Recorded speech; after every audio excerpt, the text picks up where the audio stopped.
So welcome everyone. We'll give a few minutes for the chat, and I gotta log into open up the chat on YouTube as well. But excited for everyone that's joined so far. Maybe if I type my password correctly, I can get it open. We have a lot of really great content creators. Could you guys confirm you guys could see it? I don't see your live stream. I don't either. Oh man, Yeah, hopefully I did not make it. I was messing with this private and public stuff. Hopefully I didn't mess it up. Oh, Let's do this. We're going live, guys. We're going live. Hype. We're going live. All right, let me know if you guys can see it. I need 2 moments to let everyone join and catch up and get all excited for this really great discussion on the Rainbow Cup meta. It's going. Doozer, Shelby, Brent. Yeah, we're a few minutes late, but fashionably late. This should be a really good discussion. We have a lot of really great perspectives on this stream. So, and the Rainbow Cup meta, in my opinion, and I'm sure these guys will agree, seems to be the most complex one. There doesn't seem to be very much a clear cut, 10 Pokemon that you pick from. That we've seen that we've seen in other metas. So, okay, I think we have enough people starting to join, and we're gonna start off with introductions for our various creators that are on here from all over the country and all over the world. For some of them, it's super early in the morning, and they're chugging away a lot of coffee, so we very much appreciate it, and I'm sure you guys can all guess who that is. So enough of me talking. Why don't we start with Caleb? Why don't you introduce yourself? Why don't you just introduce us and tell us what's your most favorite part of PvP? Hey, what's up, everyone? This is Caleb here. I'm from Atlanta, Georgia. Probably the newest content creator here, so really great to be invited to this. Favorite part about PvP for me is really just, I think part of this was with the raids as well. Really getting to see the people you played with or saw in gyms before the raid system, and this gives even more face time with a lot of the people in the community. So yeah, that's been probably one of my favorite, and everyone I've come across in the PvP community have been super supportive too. So great to be here. And congrats, Caleb, on achieving the ace ranking. Whoa! Super hype. Well deserved after your many great predictions and great battles. So amazing job. Next we have is Call Me Jake. Once you introduce yourself, tell us where you're from, tell us your favorite part of PvP. Hey everyone, it's Jake. You can find me on YouTube at Call Me Jake, and I am from Springfield, Massachusetts. And well, my favorite part about PvP, I'd say is very much like the part that Caleb was saying about how you used to like battle people in gyms, and all that has come into play in PvP. So now, if you want to challenge your rivals or whatever you call them, you can, and you have the opportunity to play against them and train. And I find it awesome that we have all of these tournaments for every one of those people out there who are very competitive and would like to see the Pokemon Go PvP scene grow. All right, and yeah, I think it's very awesome to be able to collaborate with all of these content creators here today. And I appreciate you having me on, King. All right, perfect. Well, I've been watching Call Me Jake for a while in the background, picking up a lot of really great and advanced tips. So definitely check out his channel if you want some of the most highest level content that's on YouTube. So we'll move on to Dark Matter Wolf.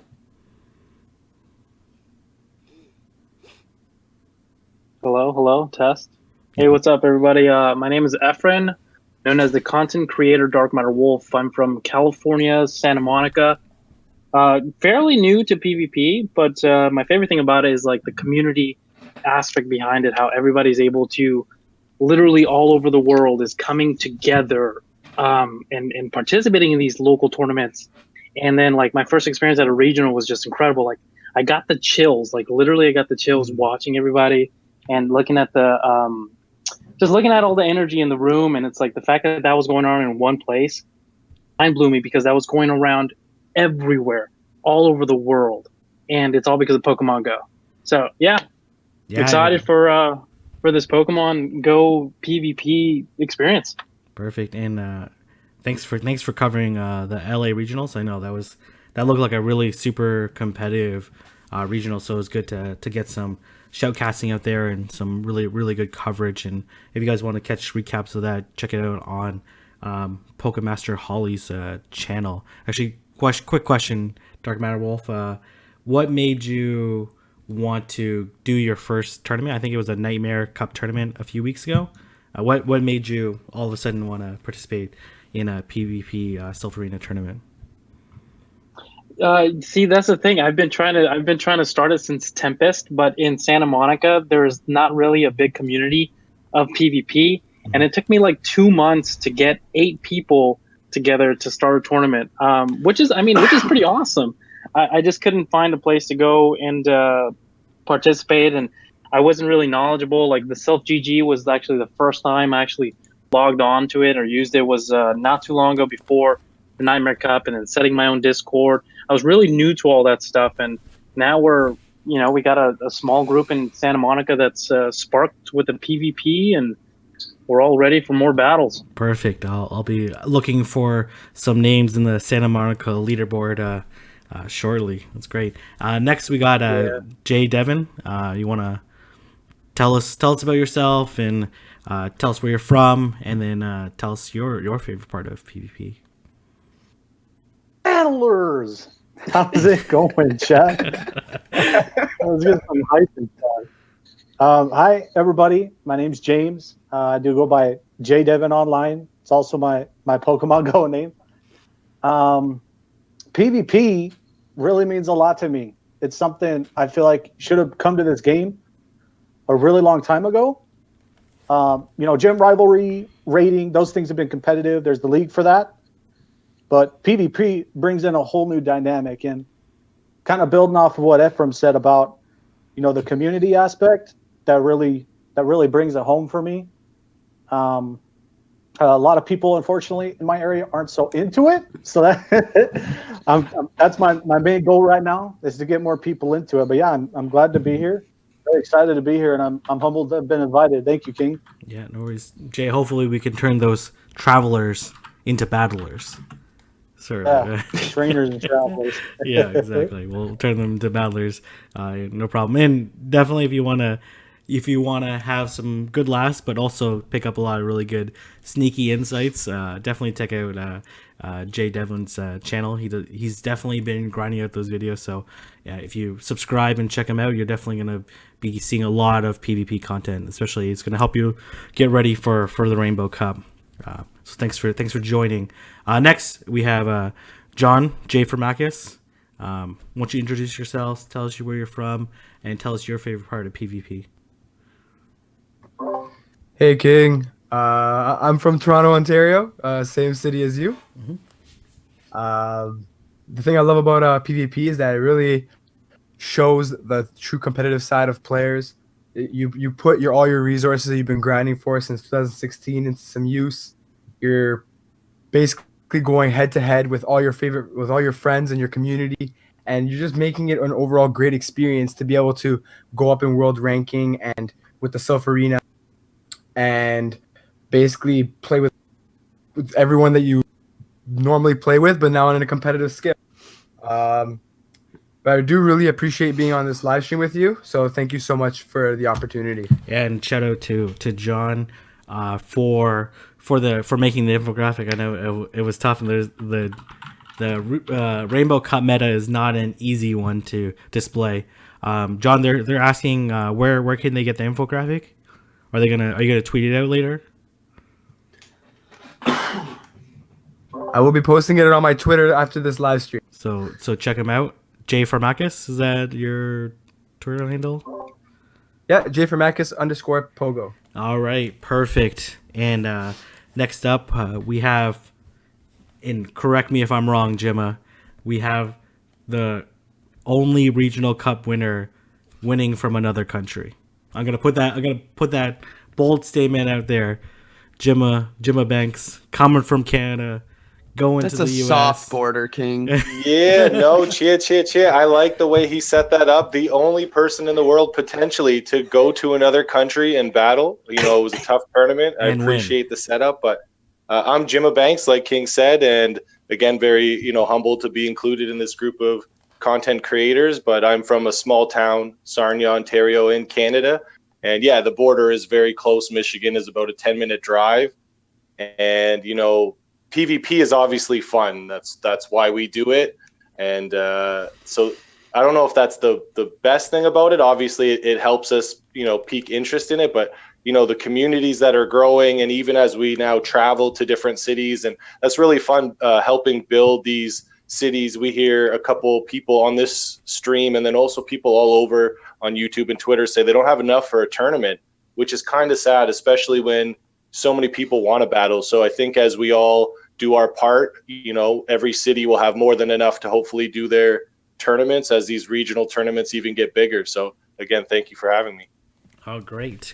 And then myself I'm King from Toronto. I'm sure you guys know if you guys don't. And then my favorite part of PvP for me is definitely when I see people that are interested, that like turn a spark and that they're interested in PvP, and they watch all these great content creators. They check out the Go Stadium Discord, they check out the Sylph Arena Reddit, and they like slowly build up and pick up their skills, and you kind of like see it in their gameplay when you're battling them, and also you can see it while they're talking about PvP. And just seeing them, I'm a teacher at heart, one teacher in profession as well. So seeing someone like flip the switch and realize that they can do it and they can be great is my most favorite part of PvP.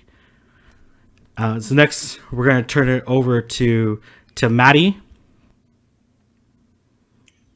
Yo, what's going on, guys? I'm Maddie F. Baby, and I'm from North Carolina, currently out in Arizona. I love Pokemon Go PvP for many reasons. I love getting tagged on Twitter when someone that watches me does well in a tournament and they're excited about how well they did. I love watching a Pokemon like Medicham have a chance to shine, like Sableye, like Quagsire, all these Pokemon we thought would never have their spot in this game and were useless. I love seeing them have a chance to shine and have fun with them, and I just love competing too. I've always been competitive, so all that and wrap that all up, and that's what I love about it. Yeah, and I've been personally following Matty for a while from his Let's Go and his other games that he's been streaming and putting out videos. So I was really happy when he started posting out PvP videos and posting out some like killer content. So if you guys haven't already, don't forget to check Matty's channel out as well. And last but not least, Zionic, good friend of mine, and I'll let him go ahead and introduce himself. He doesn't need any more hype. He already has a huge hype train around him. Hey guys. Hey guys. Yeah, Zionic. If you guys don't know who I am, PvP content creator, just like the rest of these awesome fellers in here. Currently 2 a.m. here, so I am the one sipping on coffee, but it's worth it. So yeah, my favorite PvP thing. When you're at a tournament, right? And there's dozens of people fighting, but then you hear those two people in the corner freak out and they're jumping around. I like seeing those moments. I tend to do it a lot, but it's like you can tell their game was absolutely incredible. It came down to like one charge move priority, or it came down to one counter on Medicham versus Medicham. But it's like those super close games where it's so intense that it like their emotion flows out of them when it ends, and you can physically see that happen. That's what I like about PvP when it comes to the community tournaments. Perfect. Yeah. And so for those that does don't know, Zionic qualify? Sorry to interrupt, because he lives, he's originally from the States. Is that correct? Yeah. I'm from California. So he won his regional where he lives, right? So he technically won. Technically a foreign invasion, yeah. Right. Yeah. Zionic did most of his tournaments, but actually, funny story. So Zionic and I went down to Argentina to showcase the Argentina regionals there, which was super amazing. If you guys haven't already seen that stream, check it out on the Twitch Silpharina. I'm sure someone can post it in the chat. Super hype tournament. But I remember Zionic and I were walking around, we're doing raids, we're catching, we're getting to know each other. It's the first time we met in person. And Zionic told me the story. He's like, he took a screenshot of his ranking right when they were like loading the data, and he was like low 100 something at, right? And he's like, 101. He's like, this is as high as I'm gonna get. I take the screenshot now. But Zionic, once you tell us what your peak rating actually was, or actually is. Well, the peak rating right after my regional tournament victory last weekend, it went up to rank 89 in the world, and I took a screenshot of it. It's then since gone down, not too far. I think I'm still in the hundreds, which is very nice. But yeah, I was like, when leaderboards first dropped, I happened to be at home editing a video. So when it dropped, I went to the website and it only counted Boulder and Twilight. Yeah, Twilight. And Twilight I was 5-0. So then my ranking was 101 in the world. So I took a screenshot. I'm like, well, that's never going to happen again. And then it went down to 2.8K after it got through my Tempest. What Zionic really meant is that it's never going to be that low in the rankings. He's only going to keep moving up. So yeah, watch Zionic. Be careful when you see him at your tournament, right? He's aiming for that number one spot. Yeah. So it looks like we have someone that just joined. I just heard his mic check, so hopefully he's comfortable with talking at this point in time. So we have Sticks. Yeah, my bad, guys. Sorry for joining late. Yeah, no worries. Fashionably late, right? So you're like that one guy that we're all waiting. We're all like, we see the tournament. We see the tournament, and we see like one person waiting to check in, right?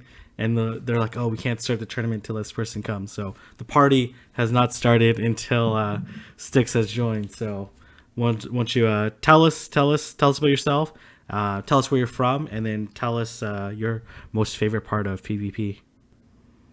All right. Well, I'm real name is Brandon. I'm actually from Oklahoma, and I'm a level 40 trainer there. Sticks 10 kind of is my nickname that I go by. I got it in grade school, basically, just being a pretty slim guy. So they started calling me Sticks and everything. It kind of stuck. So I've just kept it as my gamer tag. I've been playing since Gen 1. I played Pokemon Blue and then Yellow, a little bit of Gen 2, and then kind of dropped off and came back in with Pogo. So. All right. And as far as the favorite part of PvP, I feel like for me, it's definitely the community.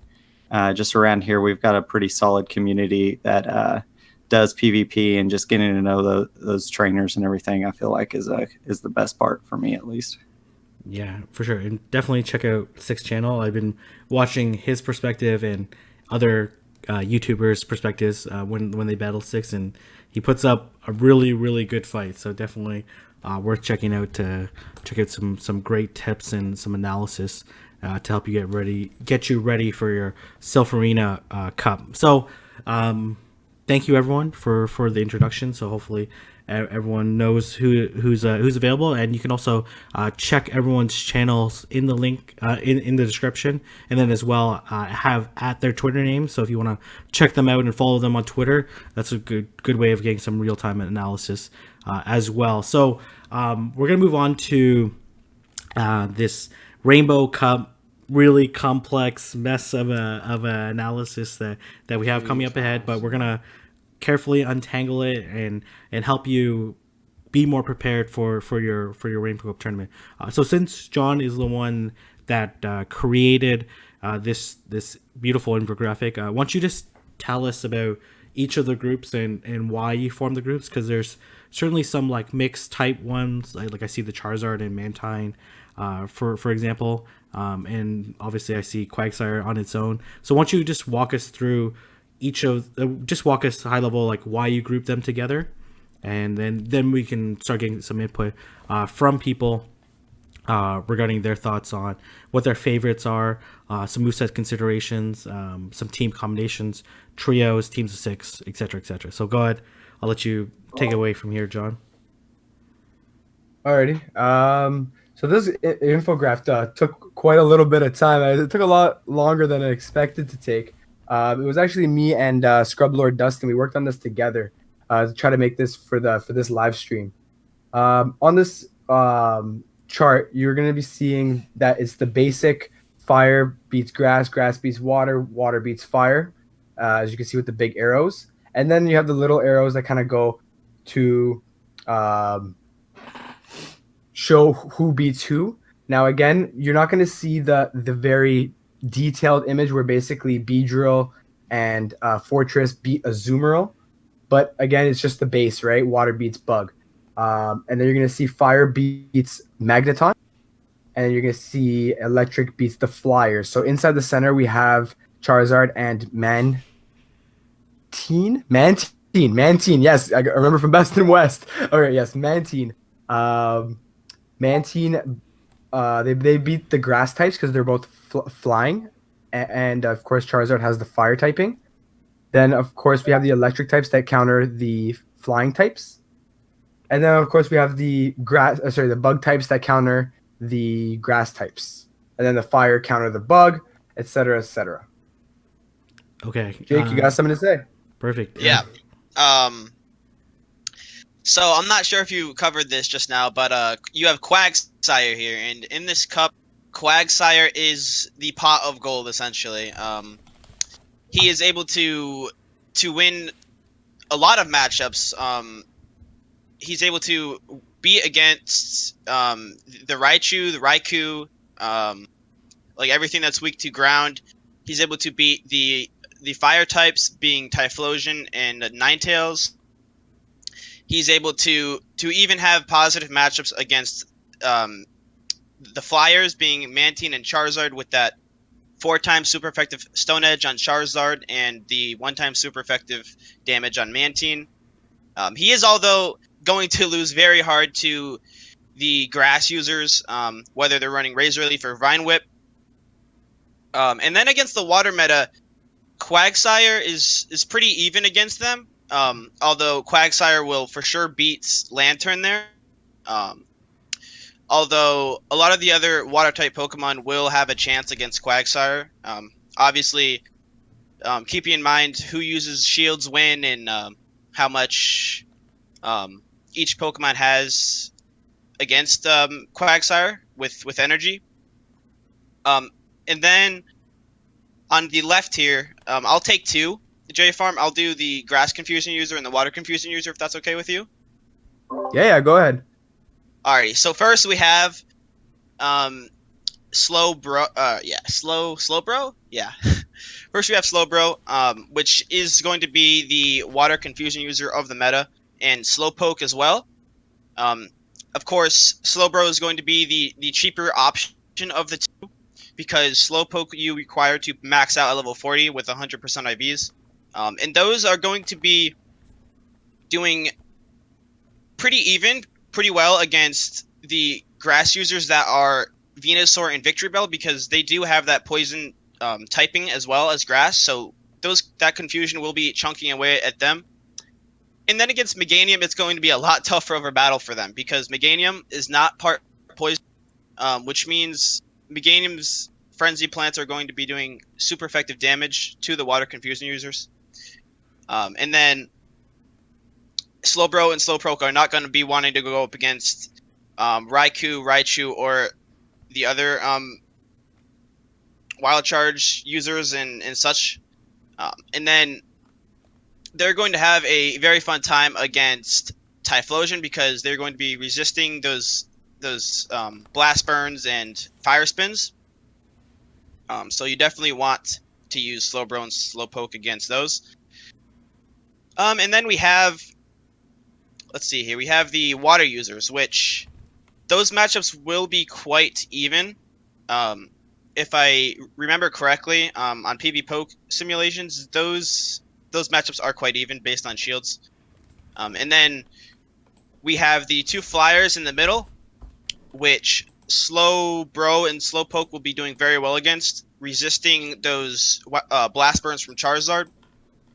and Slowbro with Ice Beam is going to deal pretty solid damage against Mantine, since Mantine is part flying. And then on the top right, we have the Fortress, Venomoth, Caesar, and Beedrill, which, because these users have confusion, it's going to be dealing super effective damage to that Beedrill and that Venomoth, because they are both part poison, if I recall correctly. Yeah, that's correct. And then against Fortress and Caesar is going to be, I think, neutral? Because Steel resists Psychic? Or not very effective? So Steel resists, and then Scizor and Fortress other typing is Bug. So they'll be neutral on that one. So And they get net resistance. Yeah. They do super effective back to. And they deal super effective back if they have a Bug type move. So definitely. Right. See, this is where the complexity of this meta certainly gets placed. You'll see that even though we've naturally grouped Fortress, Venomoth, Scizor, and Beedrill together, Beedrill and Venomoth will have really hard times against Slowpoke and Slowbro and generally the Confusion users, while Fortress and Scizors will be generally considered like hard counters to them. Because of their steel typing, and then as well the bug moves that they have. Obviously, the Venomoth and Beedrill can have bug moves too and fight back, but the confusion is going to hit super hard. Yep. And I believe that will be the same thing with the grass confusion users, because grass is weak to bug, and pretty much they will have a hard time against the types like Bug and Steel, like Fortress. Yeah, for sure. If you see those bug bites from Fortress and you have a Executor, get the heck out of there. The same thing as right away. Just run away, right? Because those are going to deal double super effective damage, and your confusions are going to do very little damage to them. And then as well, Execute and Executor are not necessarily the tankiest Pokemon in this meta. So and then sorry. No, go ahead. All right. Yeah. So after that, we have the. I'm gonna go with Typhlosion and Ninetales, which I'm sure all you guys know if you know your type effectiveness. The grass confusion users will not want to be in that fight whatsoever. You want to hop out of that ASAP. And then let's move into the flyers in the middle, Charizard and Mantine. So these are some pretty interesting matchups, because Charizard will easily be able to get rid of the grass confusion users, but Mantine might have a slightly harder time, although if you are running the flyer moves on Mantine, it will have a much easier time trying to get rid of the grass confusion users. Except with the grass confusion users, they will have access to a grass move, which could do some okay damage against Mantine, so they would at least be able to have some competition there. And yeah, so let's move on to the water types. The grass confusion users will be able to put a lot of hurt on these water types.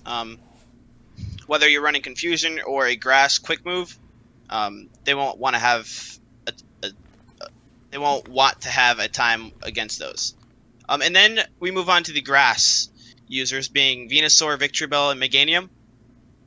Now, Executor will definitely be able to easily beat Venusaur and Victreebel, again, because that confusion is dealing super effective damage. And yeah, if you guys have tested it out in battle, it chunks health really quickly. And then against Meganium, I haven't really tested all the sims on that matchup just yet, but I believe it would be pretty even. And then yeah, against Quagsire, it's it's going to be mostly in the grass confusion user's favor because, again, it has access to those grass charge moves, which Quagsire is 2 times weak to. So yeah, Quagsire won't want the smoke from the grass confusion users. Yeah, so I just ran the sim for Executory versus Meganium. So under 0 and 1 shields, Executor edges out, and then under 2 shields, it's a even. It should end in an even matchup. Yeah, that you don't want this smoke. Pretty accurate. You don't want the smoke. You for sure don't want that smoke. Can I interrupt something real quick? Yep, go Yes, go ahead. If you guys haven't smashed that like button yet, can we smash it? We got like 258 people in here, and there's only 58 likes. You know, Zionic, the problem is that on my streams, I'm always like, oh, if we get to 150 likes. No. I got this. If we get to 200 likes, we'll do some battles in this stream. Content creator versus content creator. I'm not ready, Zionic. Right? I know you guys want to see the Zionic versus Jimma Steelix fight. I know you guys want to see that. 200 likes. Some battles. Steelix is good. Tell him, Jimma. Jimma's it. Jimma, you can't jump on the Steelix hype train just because it's gold, right? You know what we call that, Jimma? It's a gold digger, right there. What? That's a fair gold weather digger. fan. That's a gold digger, right? And also another thing. I don't know if I missed it while I was getting some coffee, but has anyone talked about the graphic styling of our boy Lord Quaggy over there? Because that is freaking awesome. That pot of gold, right? I love it. Like no one's mentioned that Quagsire is literally sitting there like a pimp with a pot of gold. No one's like he's on the end of the rainbow. Okay, so I do want to ask Caleb a question though. Caleb, I know you're looking at this graphic right now, and you have an ace up your sleeve. I know you want to hold it out for your end of the month Atlanta big, citywide tournament, but tell us. What's your sleeper pick that's not on this graphic? Yeah, honestly, I've been testing some random stuff out. I will say that Ninetales is probably a little more overrated than it's been given. I haven't tried Typhlosion myself yet, but Ninetales with Feint Attack is a great counter to any of the Confusion users, but Feint Attack itself, it just charges really slowly, and it actually kind of struggles a little bit against a lot of the other matchups. So I'm still trying to figure it out. I was thinking about running Fire Spin Ninetales, but even with the Fire Spin, it just doesn't get to the Psychic Attack or Flamethrower fast enough. For sure. I think the big issue for me with Ninetales is that without the additional flying typing that Charizard has, is that I actually found like if someone's trying to farm energy off me with Ninetales and I'm using Venusaur, and I can get 2 Frenzy Plants off, it still does it almost takes out the entire Ninetales health. And without that additional flying typing, it makes it much more difficult to farm energy especially if you're trying to come from behind. So it's a little, and then we all know the switching costs and that stuff. So if Venusaur gets a decent energy advantage, it can really put you in a difficult situation on whether or not to shield or not when you're with Ninetales, or to pull the trigger earlier and not farm energy. Definitely, I'd say Venusaur in this cup is way stronger than it was in regionals, just because you don't have the ability to farm it as well as Skarmory did, or Lugia or some other flyers too. Mantine and Charizard do okay, but Sludge Bombs against those, or even Frenzy Plant against Mantine, could really do some damage while you have it in there farming. Now, am I being too scared to use Venusaur? It's on my team of 6, but I find when I'm reading people's teams, I'm so worried about these either off-meta picks or confusion users.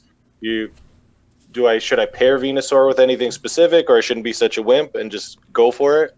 Well, I think Frenzy Plant hits so hard that if people aren't informed about the matchup, even Fortress, I forget who it was. I should remember who it was. We call that clamoring time. when it's Fortress versus Venusaur. But even then, like Venusaur, if it gets off a ton of frenzy plants, can do a lot of damage even to its biggest counters. I want to go back to Ninetales real quick. What I like about Ninetales is someone bringing in a water Pokemon like a Lantern or a Azumarill thinking they can tank anything, and they don't shield, and all of a sudden a Solar Beam's in their face and they get one shot. Oh, coming with the surprise Solar Beam pick. I like that. Meta Ninetales. I like that. I like that. I like that. So you're running, Maddie, are you going to run Solar Beam on your Ninetales? It doesn't. So are you going to run Fire Spin, Psyshock, Solar Beam? Oh, we lost Maddie. Maddie realized that some of his competition's listening, and he's like, gotta cut it out, right? Quiet mode. Yeah, exactly. Well, somebody switches in on you. They might not do a quick switch. You've already farmed a little bit, and they bring in a water Pokemon that's tanky. And I've hit several people with the Solar Beam. They were trying to, just tank the hit and keep the shield advantage. The same thing with Typhlosion. It gets there a little faster. I think it's 10.5 seconds for Typhlosion and 12.5 seconds for Ninetales, and I've just one-shot so many people because they're like, oh, I can tank this. I got a full health water Pokemon, and they can't. Yeah, well, man, that's a lot. You running? That would completely throw me off. That would be nuts. That's 8 Fire Spins to get to a Solar Beam. That's it's a surprise though. I mean, he did it to me earlier. We did some practice, and he just one-shotted my water dude, and I was like, wow, okay, Typhlosion. All right. So speaking of nuking waters, so there's a ton of water Pokemon.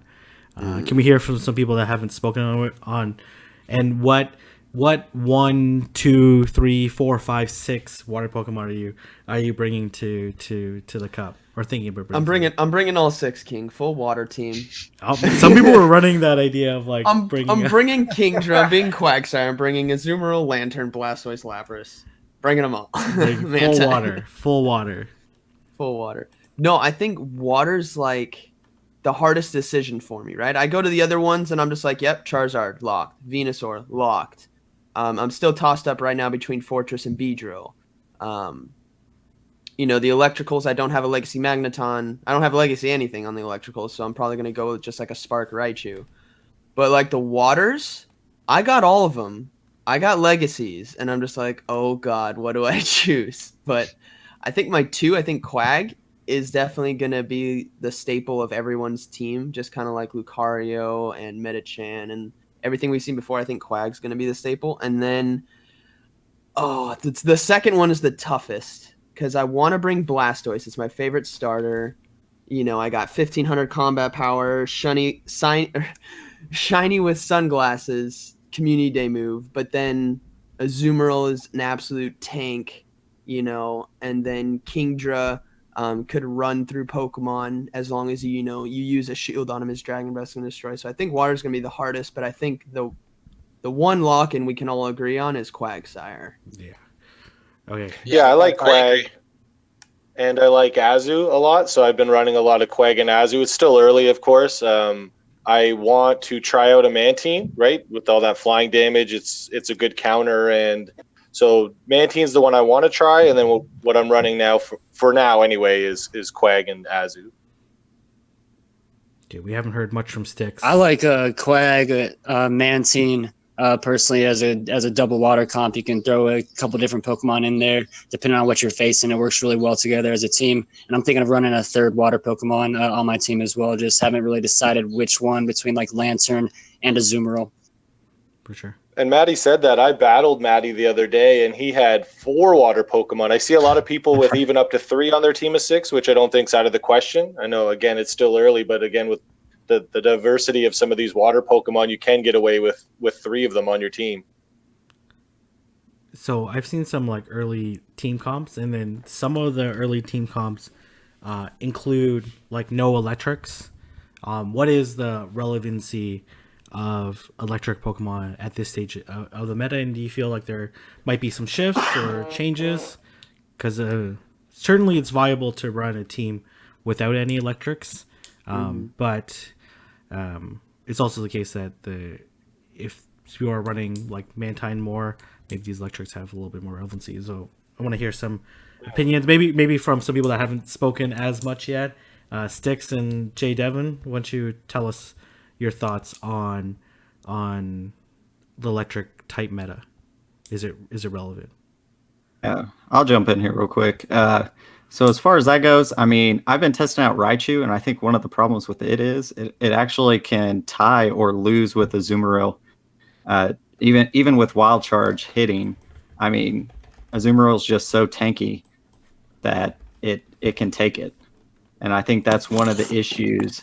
And that's why I've kind of been shifting more to, if I'm going to use an electric, it's going to be Lantern.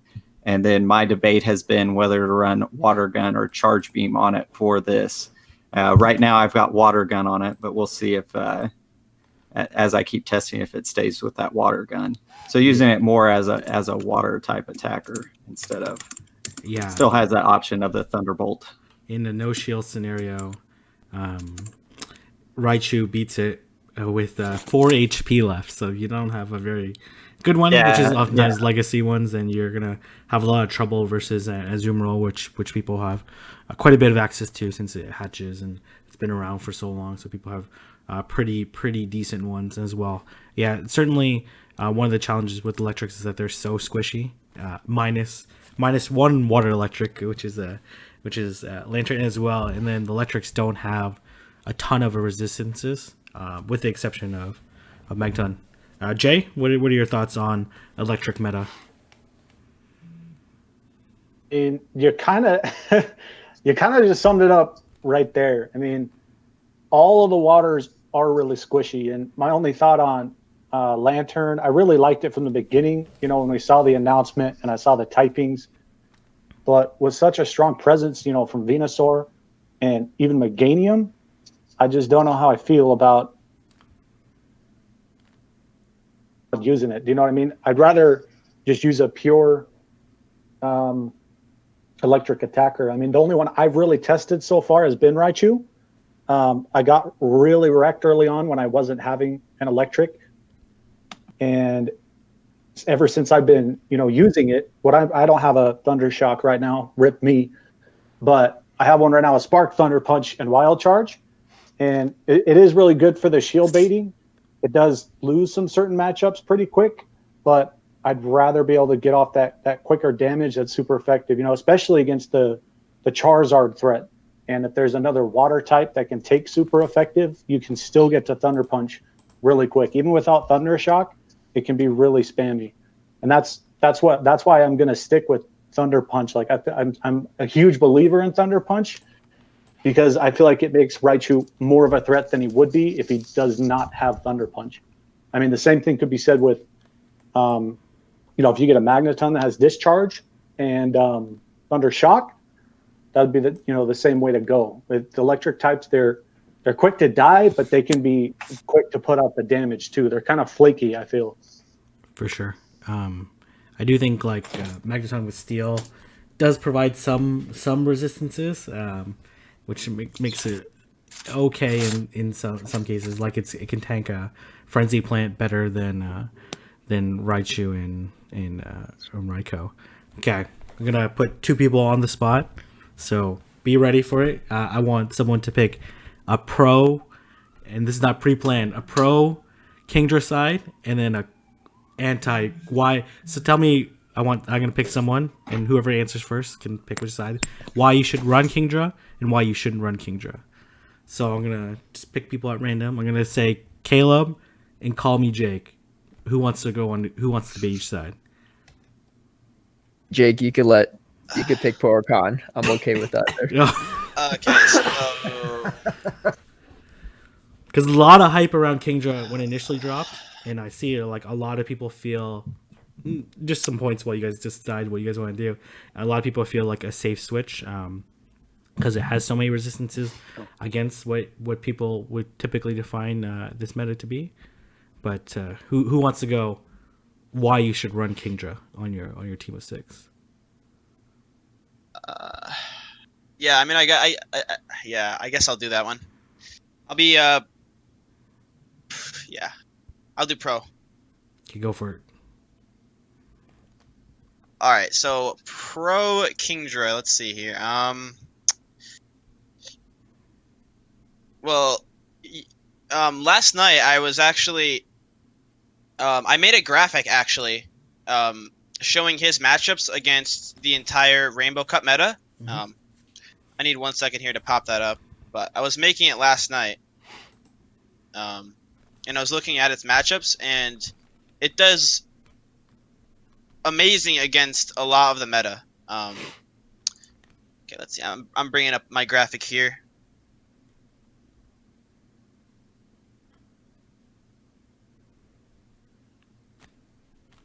And while you're waiting, some people are asking, why not Seadra?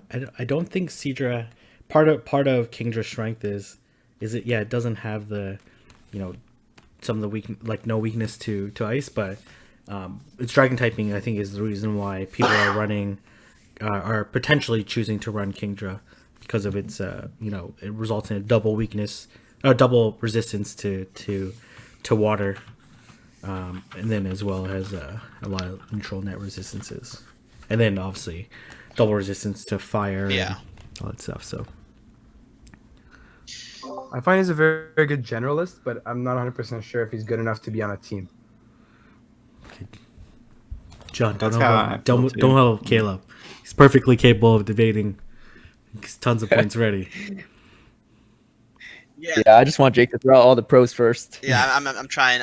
Okay, so I'd say his main pro is that he's not weak to electric, he's not weak to grass, and he's not weak to fire. Obviously, because of his dragon typing and water typing. So, I think he hits extremely hard with that dragon breath. Like everyone who runs Altaria knows how hard that hits. And with Kingdra here, he hits very hard against the water types, the electric types, the fire types, and even to a few of the water and poison types. So I was looking at matchups, and Kingdra will win against Blastoise in some. Let me check the shield scenarios here. Yeah, and then no shields. Yeah, he'll win in without shields, right? But obviously he'll beat Slowpoke, the Grass Confusion users. He'll beat Raikou, Lantern, and it'll also be a lot of the fire types. I mean, other than that, though, it takes a very long time to get to Outrage, right? And What moveset do you recommend for, obviously, Dragon Breath, Outrage, and what's the second? Dragon Breath, Outrage, and I'd say Hydro Pump. Okay. All right. So some good points there. A lot of resistances. Does beat like a good portion of the meta, which I think is important to have good coverage, especially if you want to. Some people like to have like safe teams.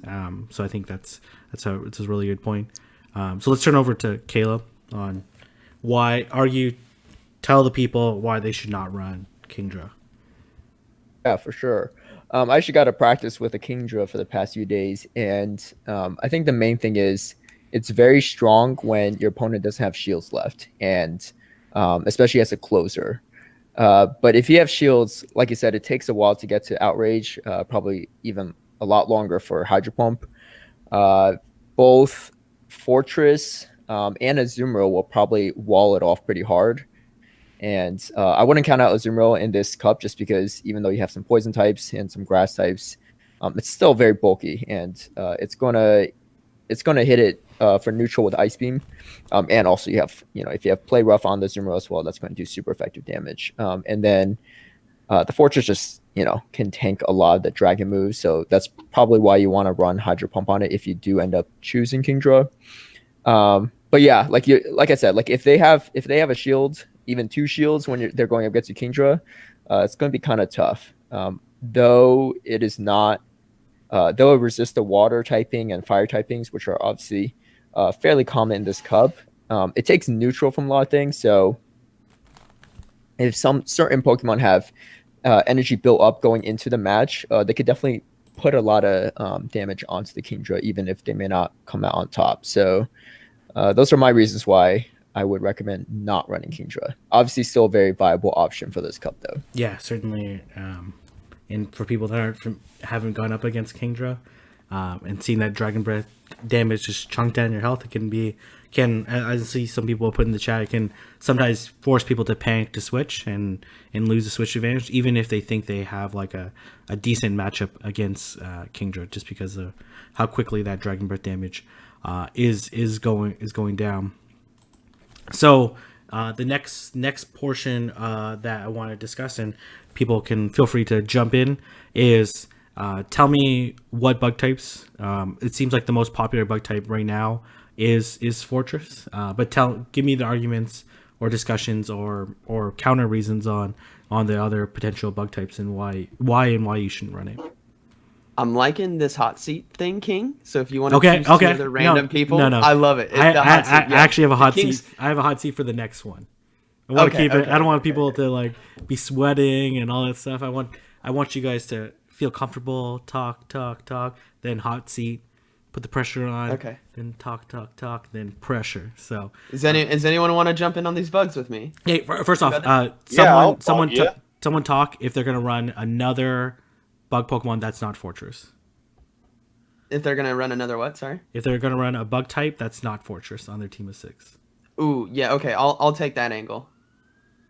Go for it. All right. I guess I'll just go. So I really like Fortress, and I might end up running it. But the other one that I'm testing two, right? I'm testing Venomoth. I have a legacy one with Poison Fang, Silverwind, and then it's got Confusion as a fast move, and I really like that against the bugs, and then I like the Silverwind potential boost that comes from it, and the Poison Fang is nice to do some good chip damage, to Azumarill and other Pokemon, and then the other one is Beedrill. I have a really good Beedrill, but I'm waiting to drop the dust on that, but I think because of my play style, I like wild and dangerous, kind of go big, go home.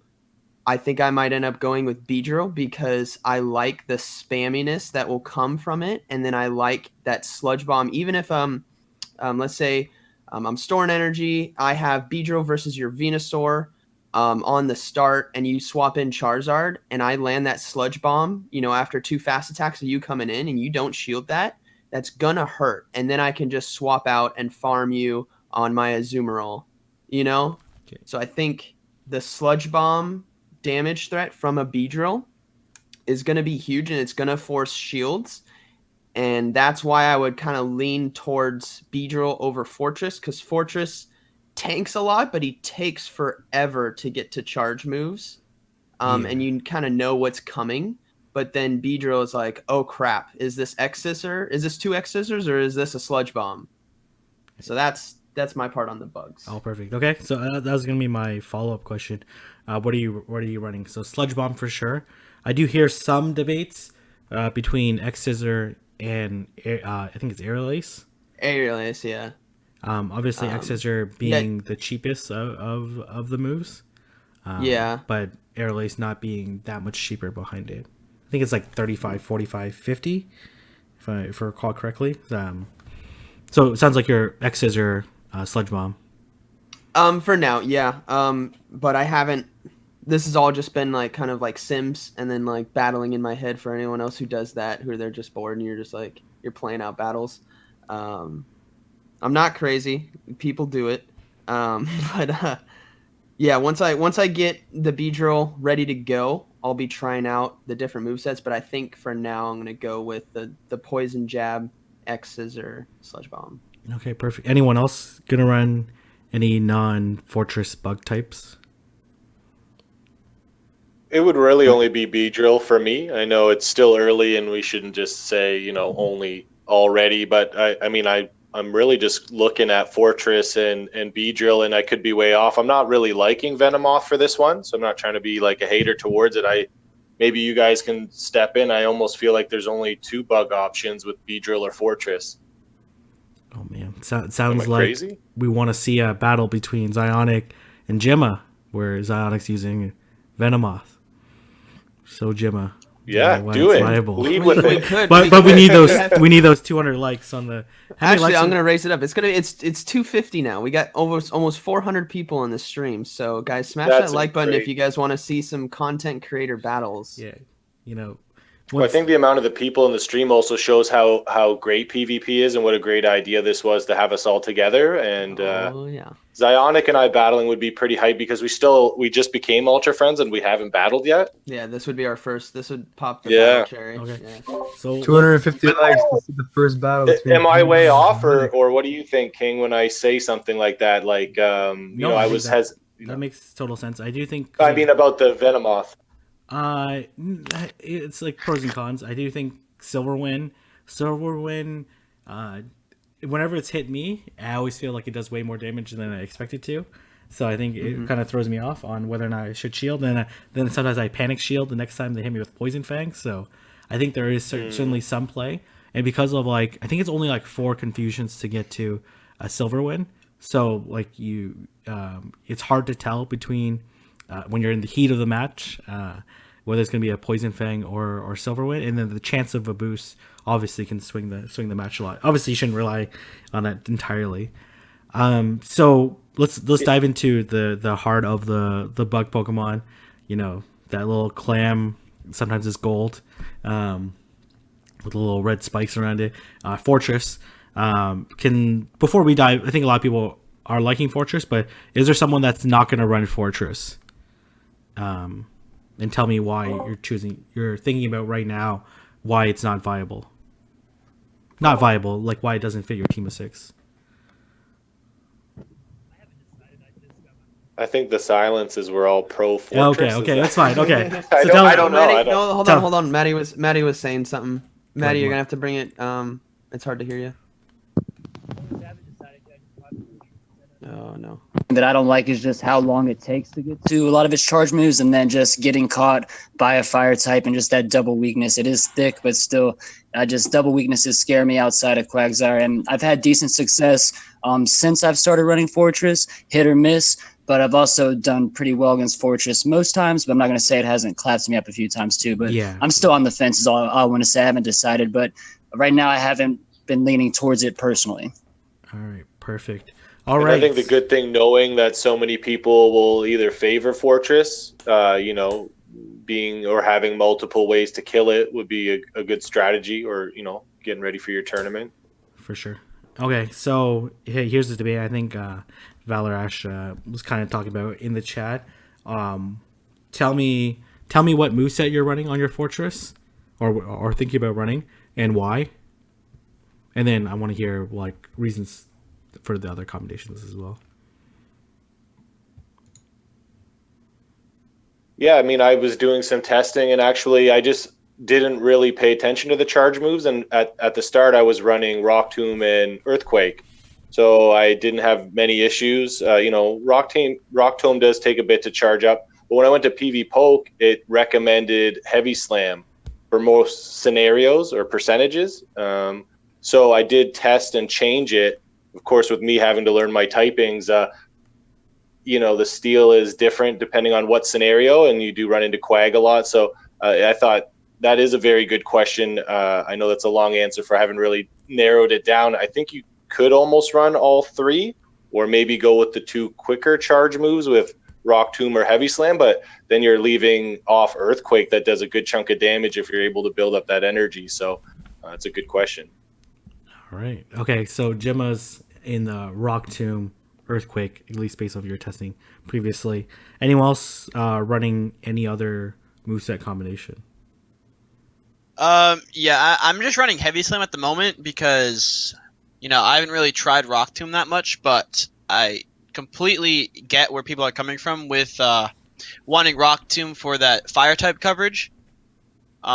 So personally, I'm running Heavy Slam Earthquake, but I am willing to try Rock Tomb. It's just I feel like against a fire type, you want to hop out of that matchup as soon as you can.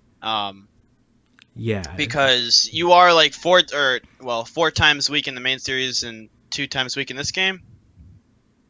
I'm just questioning like the odds of you being able to even charge up to a Rock Tomb in that amount of time, because I'm not sure how many fire spins it takes to kill Fortress, but it takes a while for Fortress to charge up his charge moves. Yeah. I feel like, real quick, this just a thought I had on it. If you're going to run Rock Tomb and Earthquake, it's going to take a lot longer for Fortress to get to those charge moves. I think that's why some people are having preference with Heavy Slam, so you can get a little bit of damage off rather than no damage at all, especially if you're stuck in a bad matchup. Yeah, so it if only you're going takes to Earthquake or Heavy Slam, you might have to change your entire play style with Fortress. for sure. It only takes 7 fire spins to kill a Fortress. Yeah. I mean, so that's not many. How Yeah, many? What I was going to ask, and I thought you were almost going to do it before I asked. How many bug bites or quick moves does it take for Fortress to get to Heavy Slam compared to Rock Tomb? I think is a great question for. I think it's 20 to Heavy Slam. Yeah, it's well, Heavy Slam's 50 energy. It's 3 per. So wherever that works, 17. Yeah, and then you can get a Heavy Slam off before dying. Yeah, and then it's 60 energy, so 20. You're not going to get to it unless you have the energy. So... You have to have pretty big energy advantage. I didn't mean just the comparison. Actually, Sorry, go ahead. You actually need. No. You actually only need to. If they're choosing to farm your Fortress, you only need to get in one more bug bite. I guess you need to be 2 turns because you need to get off the charge move as well. So you need to be 2 turns, which is viable if they switch in to get to a Rock Tomb. I mean, you're dead if they bring in Charizard. I was just thinking in general for the debate of what charge moves to run on Fortress, right? Because the percentages aren't way off. And did Valor Ash give his opinion? Because I'd actually like to know what did he say about that? Valor, as some people pointed out in the chat, the world's best PvP player. Do you want to chime in the chat, and I'll say whatever your answer is, Valor Ash. Or Mason. Yeah, because we've all of us content creators have seen his run lately and also watched some of his content on Elite Four TV, right? So we'd be interested to know. I think the only other reason besides fire types for Rock Tomb would be the matchup against Mantine. Without Rock Tomb, it's a difficult matchup because obviously Mantine will double resist Earthquake and then single resist Heavy Slam. So it does make it a much tougher matchup without Rock Tomb to get off some damage. But a lot of people are running Heavy Slam Earthquake. A lot of people are running Rock Tomb Earthquake and then Heavy Slam Rock Tomb for various reasons.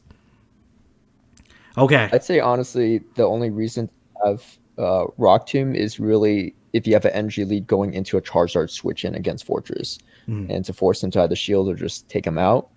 I think Rock Tomb would be good against Mantine, but Mantine can tank a Rock Tomb and still be at about half health.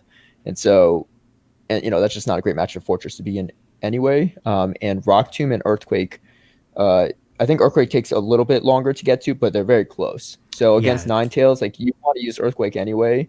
I mean, I wouldn't run Rock Tomb unless you're really anticipating a bad matchup against a Charizard Mantine, right? And so, I don't know. That's not my playstyle, right? My playstyle is never to play in a situation where I'm trapped in. So I honestly would recommend Heavy Slam in a lot of these situations over the Rock Tomb. Yeah, makes sense. Yeah, I TM'd to Heavy Slam today, actually, and it did very well, actually. I noticed a little bit of a difference in different matchups. Valor Ash responded. What do you say? Oh, at least my chat does not update. Oh, my chat's frozen. Okay. It does always do this to me. Okay. Let me refresh the chat here. Yeah, does someone want to say his response while I'm refreshing? You want me to read it? Yeah. Okay. He said, I typed it makes for a good counter closer because Quagsire with that edge quake coverage that beats Venusaur. Also, if you can take out the hardest counter on a switch in, that's awesome.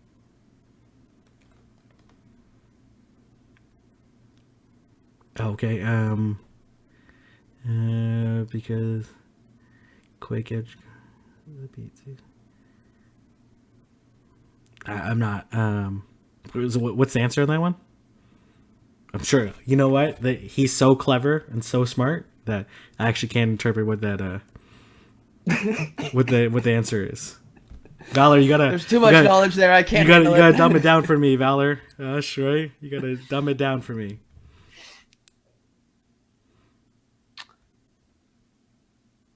Okay. Anyways, we'll wait for his response. I think he's going. I think he's trying to go with the Rock Tomb Earthquake, from what I'm understanding, because he's comparing it to Quagsire with Stone Edge Earthquake. Okay, that close. Okay. And he's saying it could be hit. Basically, it's like you know, you're gonna one shot your counter if they don't shield and they switch into you.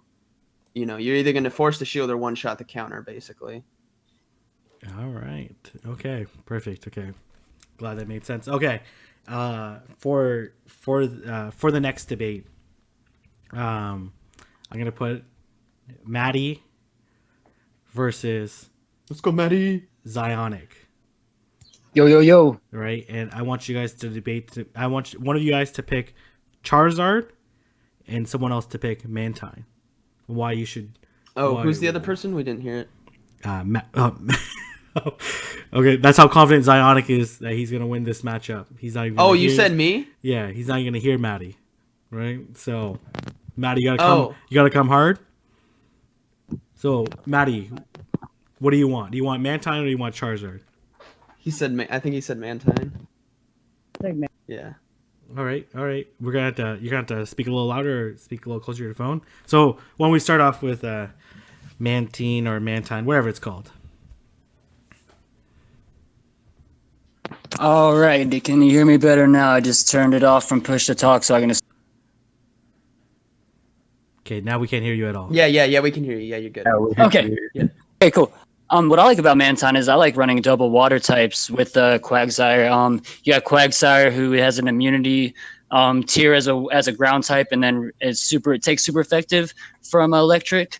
Immunity tier to electric as a ground type, and it takes super effective as a water. So it comes out to +1 resistance. So you're able to use the Quagsire if you need as your electric counter. And then as a water type that's also flying, Mantine takes, Mantine, it only takes, it takes neutral damage from grass instead of, the double that Quagsire takes. So had a lot of success running them as a crew. You can have wing attack on your Mantine.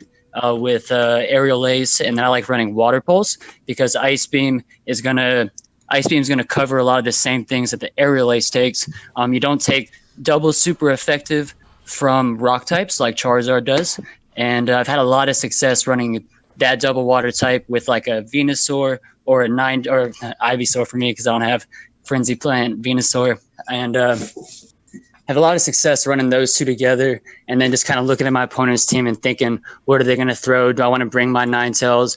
Do I want to bring an actual hard counter to electric types? And I feel like they just complement each other so well, the Mantine, and you don't have to worry about just completely getting smacked by any of the rock moves that could come their way. And I think that it just complements water types as well if you are trying to run a double water squad, which I think there's a couple different double water lines that you can run in this cup and find success. You just got to feel it out. Perfect. I think there's a lot of debate on the moveset as well. So I think really lots of really there good is. Points. And Bubble gets more energy, so I definitely understand it's a little bit, and it will definitely take down fire types a lot more. But I just like running the wing attack personally so far for me. Yeah, no, definitely. So I think there's a lot of really good points, and I think the duo considerations is really, really important to think about how it complements other members of your team. Someone had something to say? That's what I got. All right, Zionic, you're in the hot seat with Charizard. Yeah.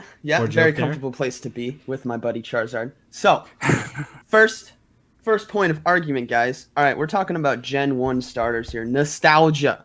Charizard, right? Legend. One of everyone's favorite starters. So that alone, I think, ups against Mantine, okay? Secondly, right, we got Community Day move Blast Burn. Are you telling me you're not going to shield the Blast Burn if that thing's flying your way?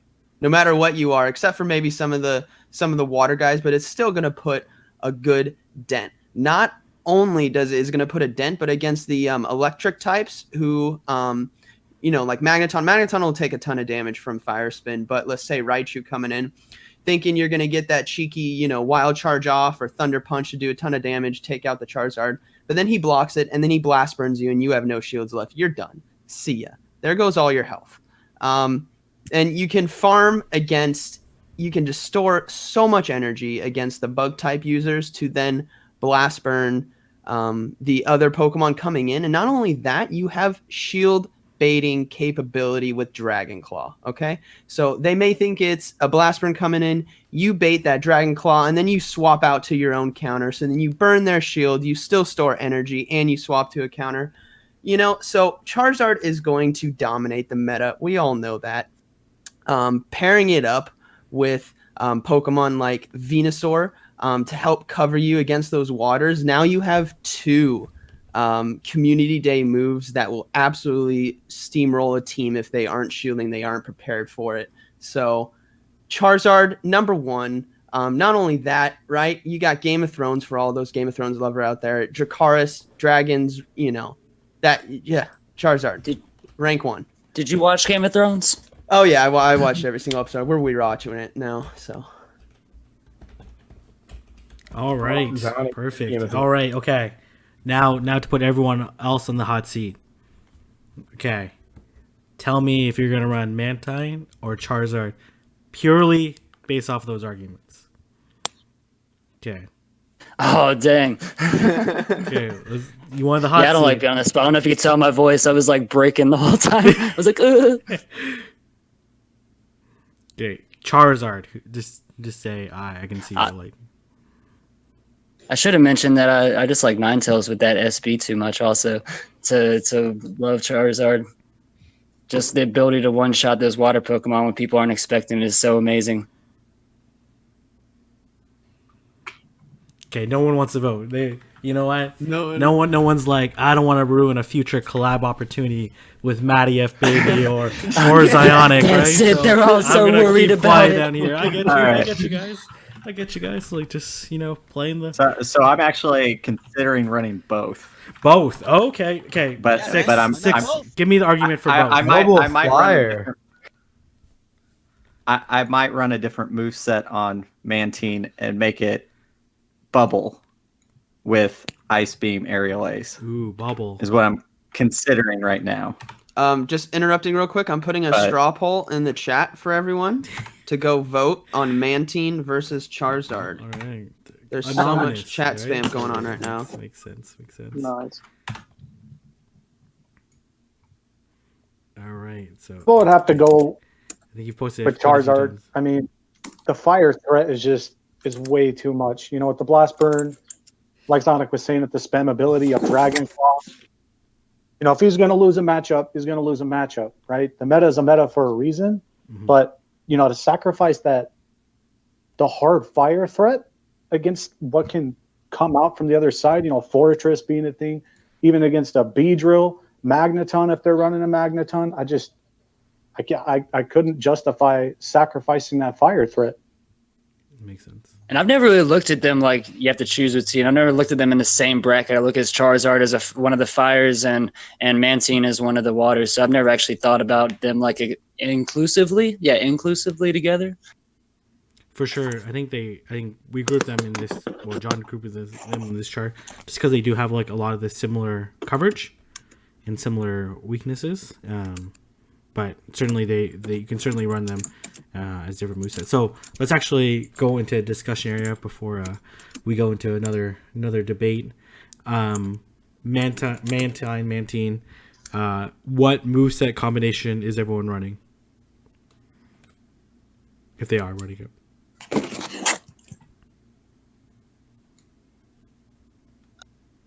If people, you guys may be muted. If you guys don't remember, for anyone trying to talk who are muted, there's a lot of us in here that are. We asked for the Mantine. I got the Wing Attack, Aerial Ace, Jake. Water Pulse is what I'm running. Perfect. Jake, why don't you and I think it was Styx was one of the people that I played against Bubble, and Bubble does farm energy faster, and it's going to do a lot to the fire Pokemon as opposed to with when you're facing a fire Pokemon with your Mantine, it's gonna just be the charge moves that really give it a threat. So I look at it as like as my double water comp. I look at it as my my Pokemon that can take down the grass Pokemon threat.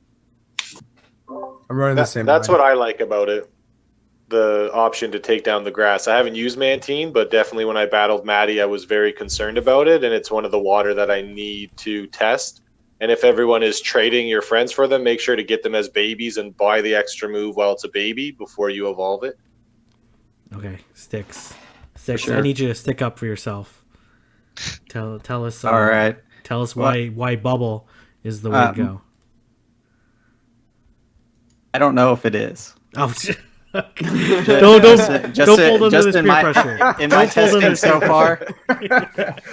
pressure. In my testing so far, I've just liked it because I can get to the charge moves a little bit faster, and I am putting a little bit more damage out on Charizard. I can farm up that matchup a little bit more, and I'm not relying on my charge moves to win that match if there's still shields up.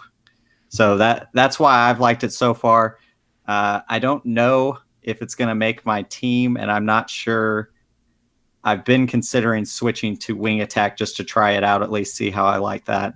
But like what Maddie said, definitely the Ice Beam and the Aerial Ace cover the same matchups, so they may kind of be redundant, and I may switch to at least having Water Pulse on it.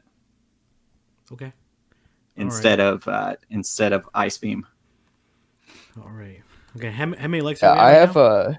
Oh, sorry. That's fine. Go ahead, Caleb. Caleb, go ahead. Oh yeah, I was just going to say I have Wing Attack on my Mantine right now, but after hearing this conversation, I might give Bubble a try just because charging that energy a little bit faster is definitely a huge advantage. And for anyone that's tried using Wing Attack against a Venusaur or any grass types, it doesn't do that much damage. It's why Mantine's not great for farming purposes, just because it just doesn't hit as hard as some other fast move flying attacks. Okay. Well, thank you for comforting me, Caleb, because I'm concerned about those aerial aces. I'll use my Venusaur more often. I appreciate that. Yeah, no, for sure. All right. Okay. Now that we've covered... Would you like the results from the straw poll? Yeah, sure. What's the results?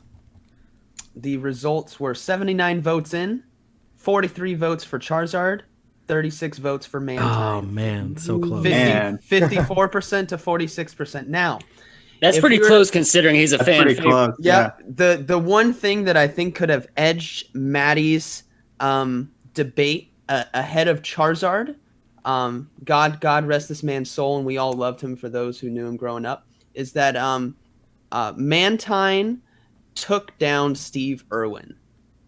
So that Maddie, that would have edged. If I had to sit on Mantine, I would have used that as my closing statement. So God rest his soul. He was a great. I like to let the dead lie, bro. Yeah. I mean, if you've seen Game of Thrones, I like to let the how many people did the dragon take out? That's a drop the mic kind of situation. Oh man, rip. That's too soon, man. I don't know. I guess that's. Yeah, I like to let the dead lie. Oh man, I guess that's in memory. In memory, I guess. In loving memory of Steve Irwin, I grew up with that guy. By Crikey, mate. honoring the animal that took him down. Yes, honoring the animal that it's the champion of this fight. Yeah, just to update, we're at 203 likes right now on the stream. All right, so we're almost there. And trust me, I will end the stream if we don't get to 250, and we won't do the battles. So what I want to move on to next is, since we covered most of the meta at this point in time, like discussed different options and different Pokemon. But when you go into a battle, it's not just about one Pokemon or two Pokemon. It's about teams of three. So I want everyone to think for a minute or so on what teams of three you think are very effective, and what are you hoping to do? Obviously, in general, we're obviously taking consideration like some potential Pokemon that your opponent might have, but in general, what do you think are good complements of teams of three that have like good coverage or help you win matches or surprises or come from behind. So I'll give everyone 30 seconds or so before I start randomly picking who's going to go first and tell me what their team of 3 that they really like. Not necessarily their favorite, but one that they really like, and just tell me why they like it. So I'll go first. What I've been running quite a bit is Raichu, and then Venusaur, and then what was the other one I was running in the back there? A Mantine, actually. And I feel like that gives me pretty good coverage, and I've got pretty good shield pressure up front with whatever lead I have. It does struggle a little bit in some of the matches, especially if I lead with Raichu and they lead with Quag or something like that. Obviously, but running an electric with Venusaur gives you some options there, and if you can get switch advantage, definitely you have some good options. And then Mantine covers a lot, just as a generalist. I feel like almost there. So I've had some good success with that. Definitely not perfect, and it's still early in the meta. But. Okay, good. Some interesting picks there, especially with Raichu to develop some shield pressure, and then obviously some decent switch outs if you do run into Quagsire. Okay, who wants to go next? Tell me their team of 3 and advocate on why it's effective. I can go next. I kind of like the whole Raichu, Azumarill, Quagsire.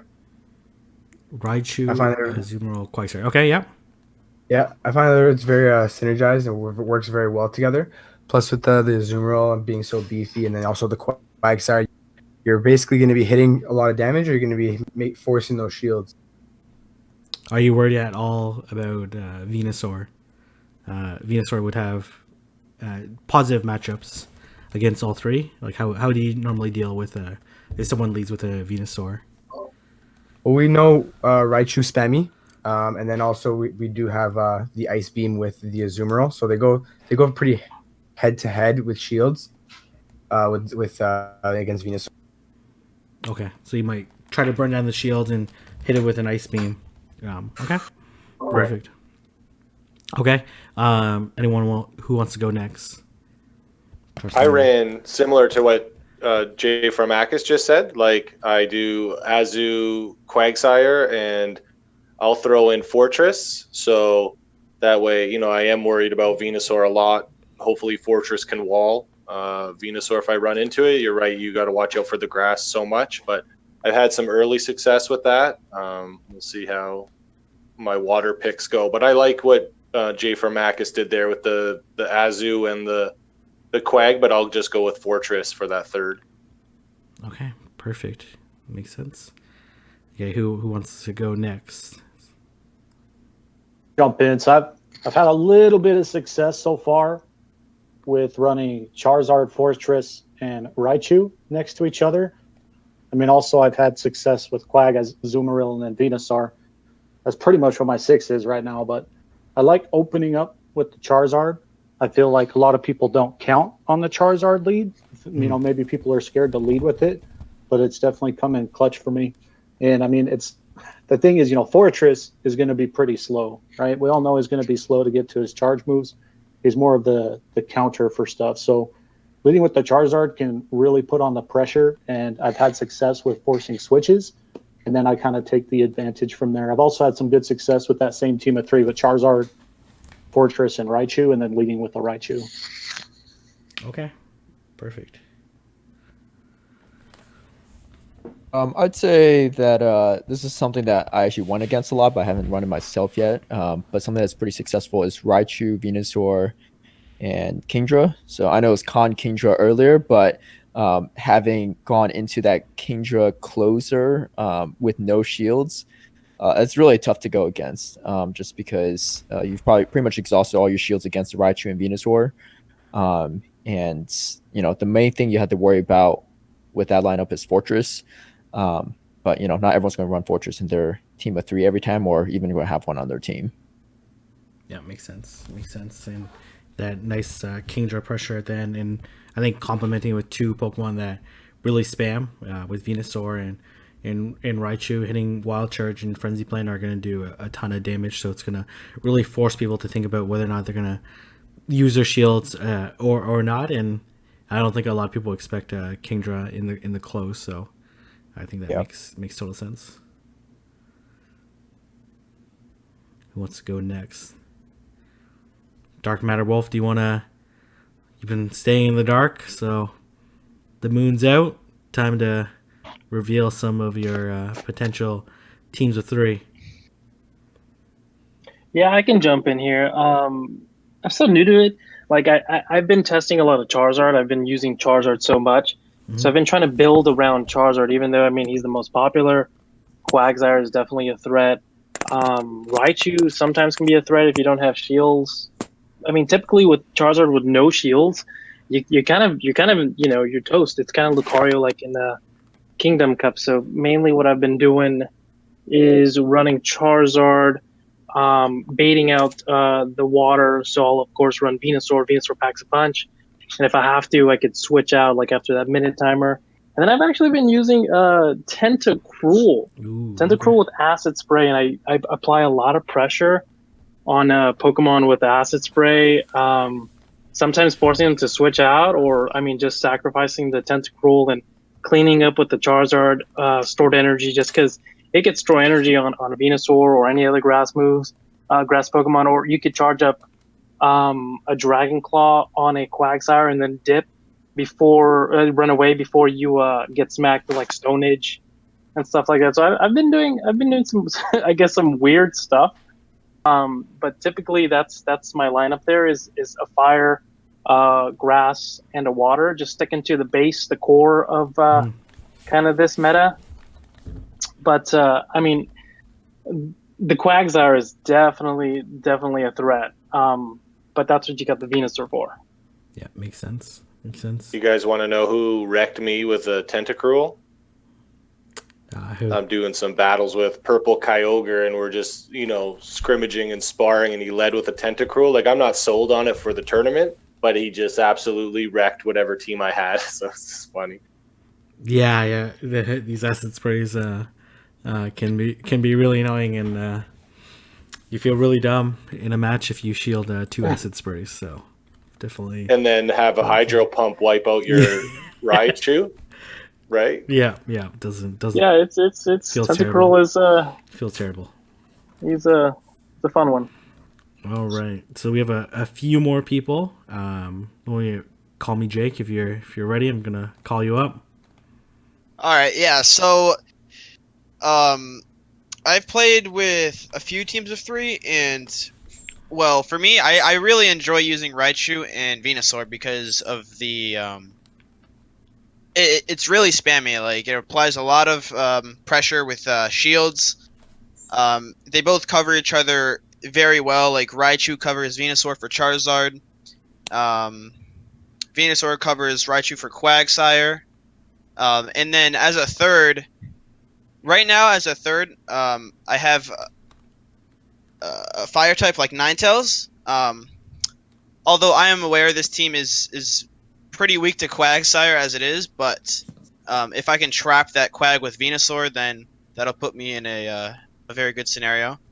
And if you wanted to replace Ninetales with something, because you're thinking, well, that team is really weak to Quag, well then, to solve that, I would throw in my own Quagsire and then have talking? the mirror. Yeah, he's talking. Hello? Yeah, we can hear Yeah. you. All right, and I'm sure you can take a play out of Maddie's book and throw Solar Beam on Ninetales and just nuke the Quagsires. Yeah, I'm not too sure about that strategy yet, but I mean, in practice, it would be crazy to have that hit unshielded. All right, Maddie, we're going to turn it over to you. I know you talked about the Mantine or whatever it's called, Quagsire duo, but what's that trio to what's that Alfred to that Batman and Robin? And now you're talking to me, right? Yeah.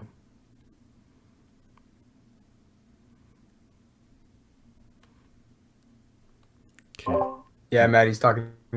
Okay, so I'm having like some sort of issues.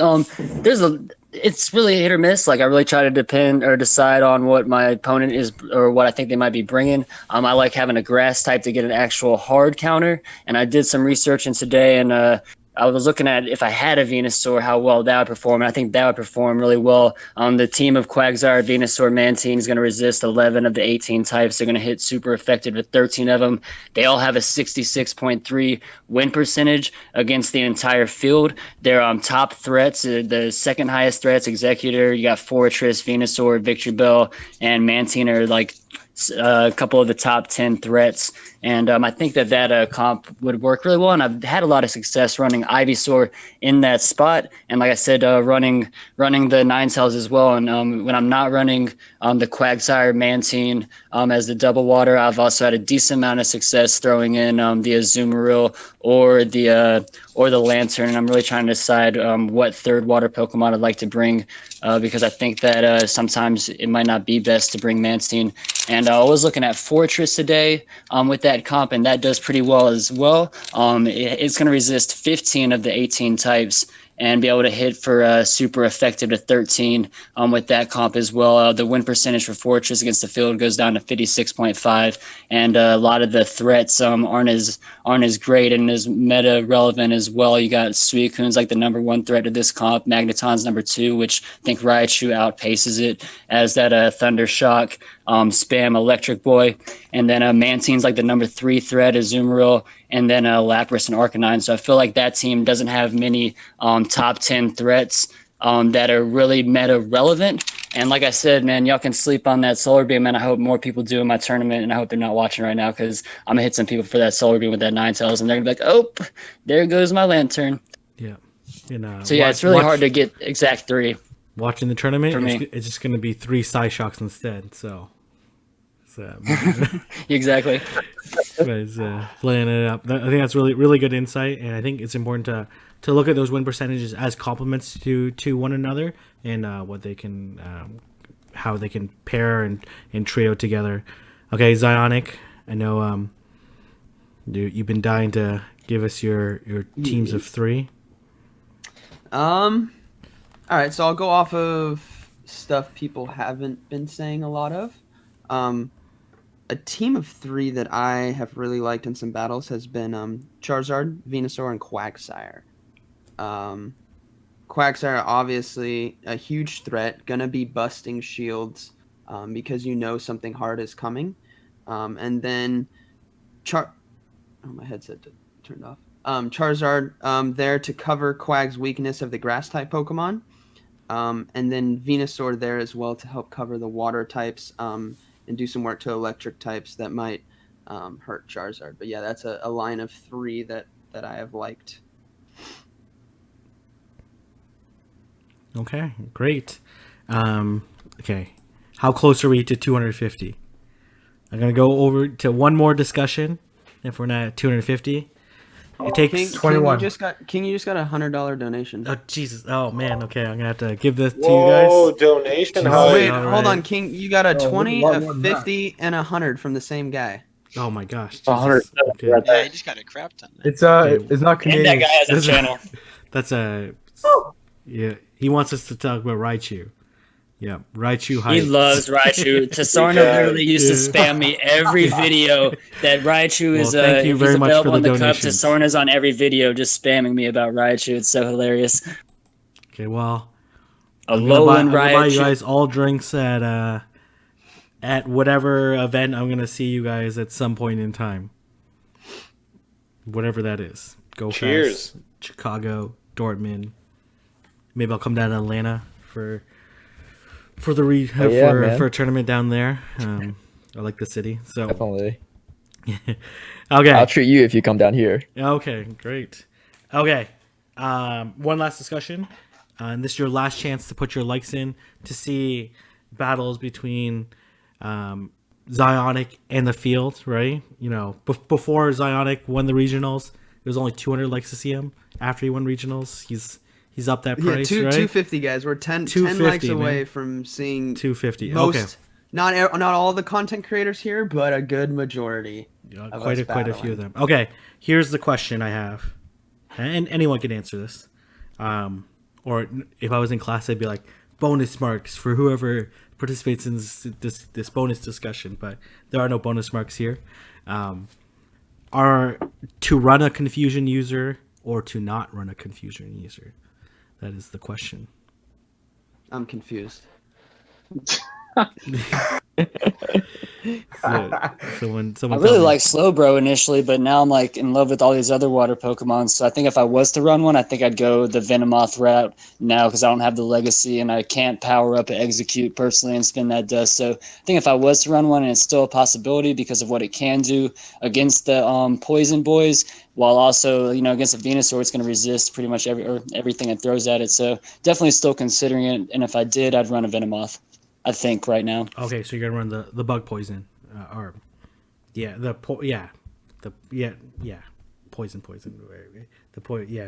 confusion user. Sorry, I'm confusing myself there.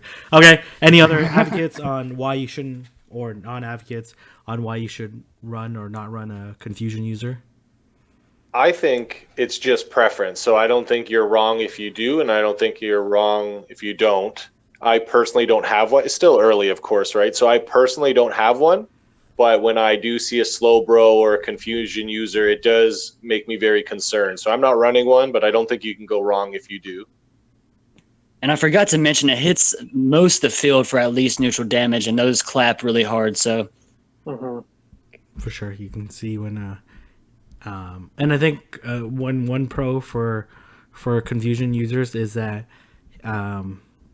for someone that's maybe not as well informed and like you're potentially in your earlier cup matches, like that they may not understand like what the matchup is with these confusion users because they're kind of like off to the side as even as this meta chart list out.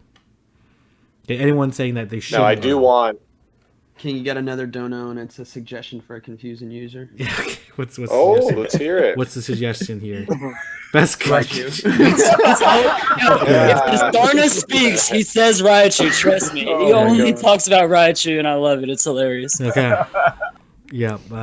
Raichu in Pokemon Go does not currently learn confusion, but if it did, that would would it make it more viable? Probably not, because confusion's like way slower energy generation than Spark and Thundershock, which is probably the reason why you want to run Raichu. But it would be interesting. Yeah. But anyways, go ahead, Caleb. It is. I'd say against. Go ahead. Oh no, yeah, I was just saying that against Venomoth or Beedrill, like a confusion user, even if they're running like Bug Bite or something like that, the confusion users still do a ton of damage just because they're going against poison types. I have a legacy Venomoth with Bug Bite and Venomoth and Beedrill, and I tried those both against Executor that was running confusion, and I would say I was down to about 4th health just using super effective Bug Bites against them. So even in bad matchups, it can definitely do some damage. Yeah, put a ton of pressure and pressure on somebody too. With those. I have. Go ahead. Go ahead, Gemma. I wasn't going to say anything important. I was just going to say that it seems like every cup we're always looking for these new legacy, or old legacy Pokemon, right? So when I see you with your confusion Executor, like I've already been asking, right? I do want to test that out, confusion Executor. Yeah. Okay, here's a question from the chat. How about Celebi as a confusion user? Okay, I'm going to take that as a no. I don't know, because mine's maxed. Yeah, I maxed mine like immediately as well. Yeah, I maxed at GoFest. Currently not available for me. Maybe I'll have to try it. Wait, Zion, you don't have a Celebi? No, I do, but it's above the 1500 combat power. Okay, makes sense. I haven't maxed mine yet, but the charge moves just aren't great on it. You kind of need a Seed Bomb or Ice Beam from Slowbro and stuff like that. But what's the charge moves again on that? I think it's like Psychic and Dazzling Gleam. Dazzling Gleam and Hyper Beam. That's gonna take. Yeah, they all take forever. Terrible. Yeah. yeah, it just takes way too long. Why don't you sell us, King, since you've had the pleasure of testing your Confusion Executor? Are you for it or are you against it? To be honest, I have a team of 6. I've been testing it in a couple battles, and I have a Confusion user, but I don't know if I've had like any matchups where I'm like, oh man, this is awesome. Like probably the best matchup that I've had is like against Kingdra, and I just forced one shield, and Kingdra was almost dead. Like that's, and then I switched in with my Azumarill, so I didn't need to shield whatever the charge move was. And that was like my issue is that I haven't had the right matchup where I've seen it to be really effective. I do actually kind of like Execute a lot too, because Execute with Ancient Power can like put a lot of shield pressure onto Charizard. So if you get the right energy advantage, so they try to switch into an Execute, then you can potentially get off two Ancient Powers before fainting. Very risque, or you can just go. You can shield bait with a Seed Bomb, and then hit him with an Ancient Power. So, but my experience hasn't been overly positive, and to be honest, I'm probably gonna sub it out for another Pokemon. King, we have hit 264 likes. Okay, all Boom. right. You guys, Sonic, you don't have anything embarrassing on your screen right now, do you? 1 sec. We don't want to see your convos between you and your wife, so keep that She's private. asleep. If I'm having combos right now, I'm in trouble. Oh, God. All right, yeah, we're good. All right, okay, you're good? All right, Yeah. So I need to rejoin this Hangout chat here. Okay. Oh, God. Mute yourself in the chat. Oh, yep, sorry. Oh, how do I do that? Okay, 1 second. Oh, I gotta... Or just get off the chat, because we're gonna have you battle.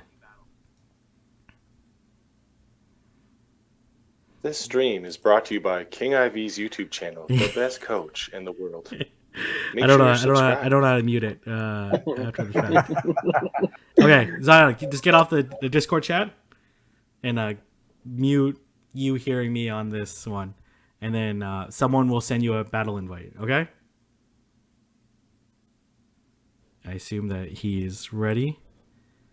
Okay, it looks like he's off. All right, who's gonna send a Gemma? They want to see the throwdown. Yeah, let's do it. Okay, well, there's I'm already getting ready to send. Do we show our team of 6? We just freestyling? You can post your team of 6 in Discord. He can still hear me though. I don't know how to mute it after the screen is. Oh, because I cropped out the screen. I can't hit the mute on my own. That's a problem I did not anticipate. My friends list is just lagging, and then I'll send it to him. I'm just turn down the volume, Zionic, and we'll just check check your Discord on your phone afterwards. Just turn on the volume. You don't need to hear me. You don't need to hear anyone else either. Just check the Discord, and then we'll get the battle rolling. Probably good to check it on your phone, not check it on stream. Okay. All right, Gemma, you're up. We are running. And then I'll send it right now. You send him. Post it. Sorry, and you want to add him as well?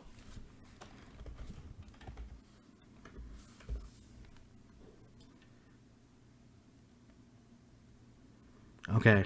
Who wants to be my co-shoutcaster on this first match? Yeah, I'm down. Okay, let's do it, Caleb. All right. I got like a few seconds delay on my end on YouTube, so I might be commentating on old stuff. All right, that's fine. You can say afterwards what I'm saying is stupid. So. Got another dono. Sounds good. Yeah. Do I got another donation? All right. Thank you very much for the donations, and thanks for the new membership, John Rocks. All right. Okay. I didn't see his lineup. Caleb, you got to tell me after the fact. For the stream, it's Jim is running Raichu with a Christmas hat, Charizard, Venusaur, Azumarill, Quag, and Fortress. All right. And what's Psionic? Did he post it? He did not. So all right. He's keeping it a mystery. Interesting. All right. I was in another Discord chat, and they're talking about how you might be able to predict the potential legacy of a Raichu you go against based off of the hats it's wearing. Oh my gosh, that's awesome. So Psionic is here running a acid spray version of Quagsire. Let's see if he gets the shield bait. Typically, when you're running Quagsire and you're going up against it, you typically don't shield the first charge move. And he immediately does the switch out here. He almost has to shield this Ice Beam that's coming out ahead. It's really laggy here, so hopefully this is still viewable for people. Fortress comes out. I know our timings are way different, so you can... Yeah. No, I just saw the Ice Team, but this is good. He comes up with a Fortress afterwards. And then you'll see here... That's a solid switch. It's a good switch, but you'll see here, like, unlike Skarmory and Tropius matchup, for example, or against Venusaur, you'll see that a lot of health gets chunked away from Fortress, and as well, it's not able to utilize the farmed energy as well as Skarmory, just because of how high the charge move cost is. Yeah. Oh man, you don't want to know what the Heavy Slam was good though. Heavy Slam was good. But in some cases, you do actually want to let your Fortress go down to a really low health, because ideally, if they form their team to be balanced, they're probably going to come something that's going to do a lot of damage to Fortress anyways, and then have less energy to farm against your Fortress. Right, definitely. Oh man, that was a nice shield bait there.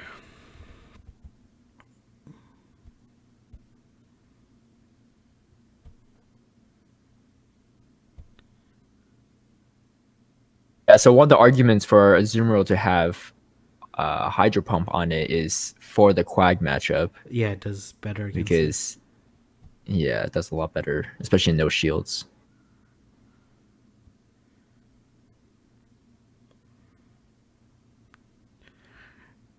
Only with Sludge Bomb. Oh, yeah, you're seeing the shield bait there, right? This is gonna be So.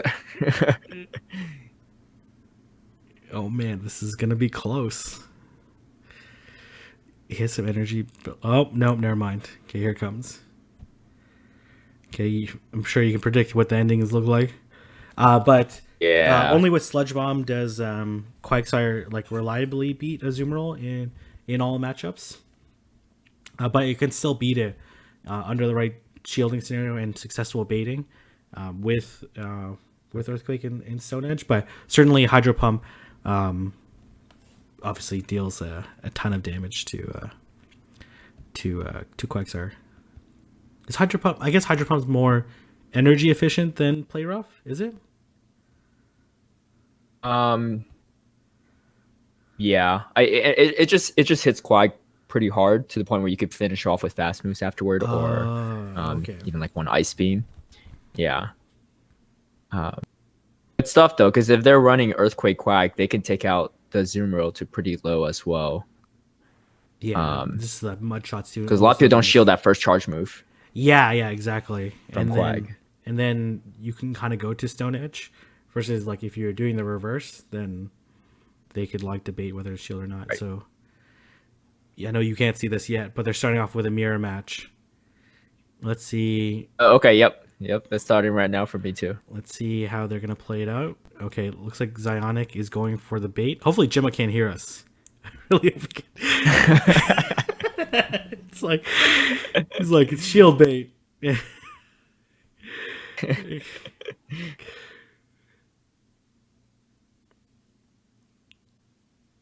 Okay.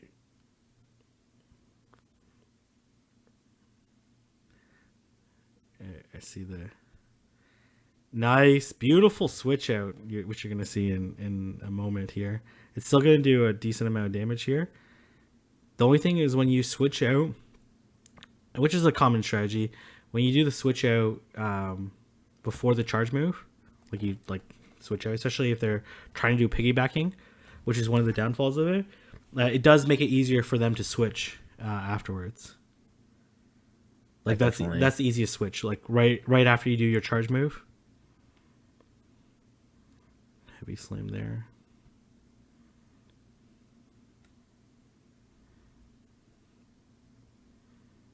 Let's get an invite to Hangout so we can shout it in real time. Oh, yeah, that's a good idea. Let me do that. See if this works, Caleb, or whoever else. Yeah. Join the Hangout. Oh. Oh, okay. Yeah, I should do that. Oh, shoot, I posted the wrong thing. Okay, 1 second. Sorry. That's the wrong... Why didn't I copy that? Sorry, wrong link. There you go. Join this Hangout, and then you should be able to see it in real time.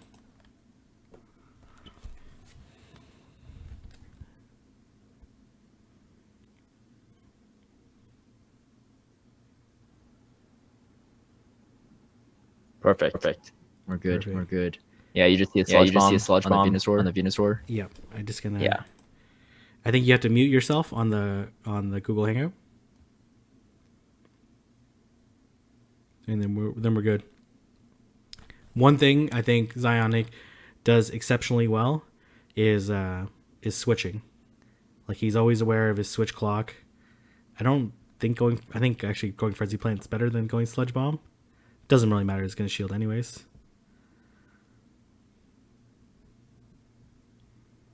But this is over. You should just finish off with charge moves at this point in time, even if they have a shield. All right. Okay. Is Zionic going to join the chat again? Gemma, I'm going to need you to get out of the Discord so you can stop hearing what moves I'm doing. Is Gemma? He's still in here. Get down in the fight club. You got to get off the call.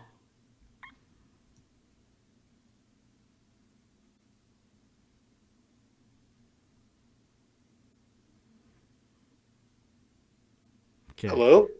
I'll just boot Gemma. Don't worry. Oh, yeah, okay. Nope. Oh, he joined another chat. Okay.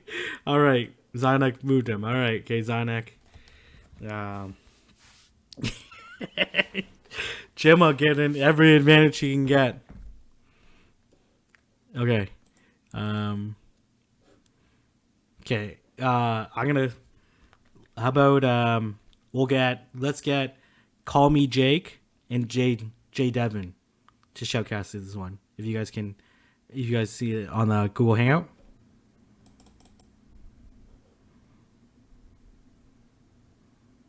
Are you guys there? Yes, sir. Okay. Give me 1 sec. Yeah. It's not showing up as a link in the Discord. I tried copy and pasting it, and it didn't take me there either. Oh, okay. Let me try pasting it again. Nope, it's not. Does it work for you? Call me Jake or Jake. Yes, it does. Okay, I was about to say it could just be me. I don't know. Okay, we hear you twice now. All right, hold on. Let me join. Okay, hear me? Yeah, we can hear you. So you guys gotta make sure you have one of these muted. And then we'll go. Zionok's going crazy because he can hear like 10 voices. We're throwing him off. Okay. Yeah, I'm gonna not speak. I'll let you guys talk. Jay and Jake. Okay. Team. Yeah. Oh, okay. All right. Okay, there we go. If you can hear me, let me know. Everybody hear me. Yeah, we can hear you. Mike, test. Yes. Test. Jake, you want to do a mic test? Yeah, hello? Perfect. Beautiful. All right, take it away, guys. I'm just going to sit back here and Alrighty. enjoy the battle. So, we have Zionic versus Jimma Banks here in game number 1. Zionic opened Venusaur and Gemma opened Azumarill, so this is a very positive matchup for Zionic here. He's probably gonna just want to go for the Frenzy Plant, and Gemma actually swaps into Fortress. That is a good swap, but he now is giving away switch advantage. And Zionic switches into Quagsire, so this is going to be an interesting matchup here. Let's see what Gemma goes for. He's going to go for the Earthquake. That's going to do a ton of damage onto that Quagsire. Quake goes unshielded. Sneaky. Ooh, Gemma is not going to fall for that shield bait there by Acid Spray. And Quag is going to be able to get off one more charge move. That is Stone Edge. That's going to do tons of damage onto that Fortress. Shielded. Yeah, very We're reserved. unshielded. Yep. And let's see what Zionic switches into here. He's gonna opt to go for the Azumarill. He's not gonna have to block this. It's not gonna do very much damage. Especially Heavy Slam. It's only gonna do a tad bit. And he's going to finish off that Fortress there. And Gemma actually opts to go for the mirror matchup here, Azumarill versus Azumarill. So this is going to be a long, drawn-out match. Interesting moveset. It's going to be a good one. That Zionic has. You got the Hydro Pump. Oh, that was a solid swap. Oh, he wastes a shield, though, shielding that player up. But this Frenzy Plant is going to hurt, so it's going to force a shield out of Gemma. They both have one shield, though, so this could go either way. The Ice Beam. Are we going to be seeing the Ice Beam now? Let's see. Is it Ice Beam? Ooh, it is. That's a solid block. Ice Beam uses the shield. It's a smart way to reserve shields. It's a good thing they didn't use their shields towards the beginning. You think Gemma has Quagsire in the back? Is that why he's not switching? I honestly forget what Gemma has in the back. I don't think he's shown it yet, because he started with his numeral. Yeah, Quag in the back. Oh yeah, it's Quag in the back. In the back. Good. Called it. We're gonna see a Sludge Bomb come out of this. I think it's Stone Edge. So. Oh, Sludge Bomb, and that's going to be. Ooh, it's not quite over yet though. Oh. The Hydro Pump. Is it going to KO? Think it. Oh, ooh, this is going to be close. This is going to be close. Ooh, Gemma takes it. Gemma, height. Gemma with the Sludge Bomb. That was dirt. That was nasty. Yeah, Caleb, Gemma bang. Now I see why you're advocating Hydro Pump. That did a ton of damage. That almost took the Quag out. Yeah, no, definitely. But you could definitely tell that Gemma had Quagsire in the back because he wasn't switching even in a very negative matchup with Azumarill versus Venusaur. So, go ahead, take away, boys. All right, it's Quagsire versus Charizard here. This is a very bad matchup for Gemma. He's probably gonna swap out of here very shortly. Oh, he decides to stay in actually, and he's gonna go for the Blast Burn here. This is the Blast Burn. And Gemma's gonna have to shield this Stone Edge. Ooh, he decides not to shield. I wonder what Gemma has planned for this Quagsire. Oh, he has Fortress. He probably thought he took the advice of don't shield the first charge move by Quagsire too literally. Are we going to see a switch? Yeah, we see the switch into Zard after the Acid Spray.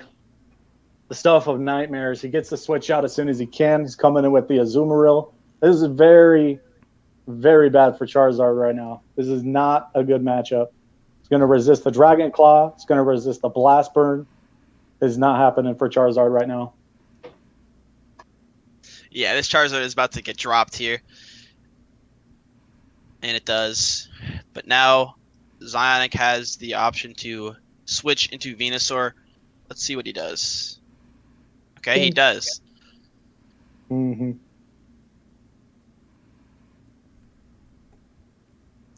He's going to have to shield the Ice Beam. And I think Jimmo was Cannot go unshielded. He's got to reserve that Venusaur at this point. I think Jimmo was too slow on the switch out with Fortress, and that's going to cost him the match here. Because when he comes back with his Fortress, it's only going to be at like 40% health, and that's not going to be enough to tank all these charge moves to build up energy against Quagsire. Well, we'll see. Yeah. Ooh, that's a nice swap. Ooh, getting off the heavy. Okay, the Frenzy Plant. This can do a lot of damage, especially with the defense lowered. Ooh. Oh, this is. He's going to hit. Ooh, the acid spray.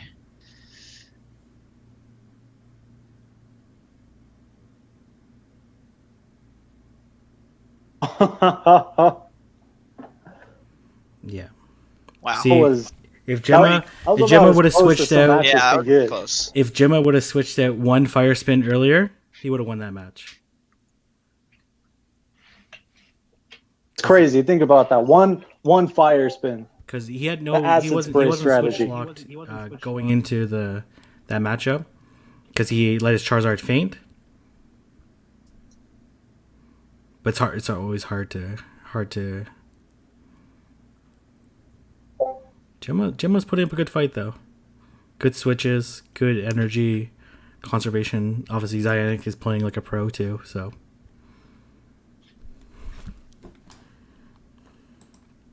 Mind, these are both immensely skilled battlers. Immensely skilled. They performed very, very well in their regionals. They had their process. They have the skills. They have the practice.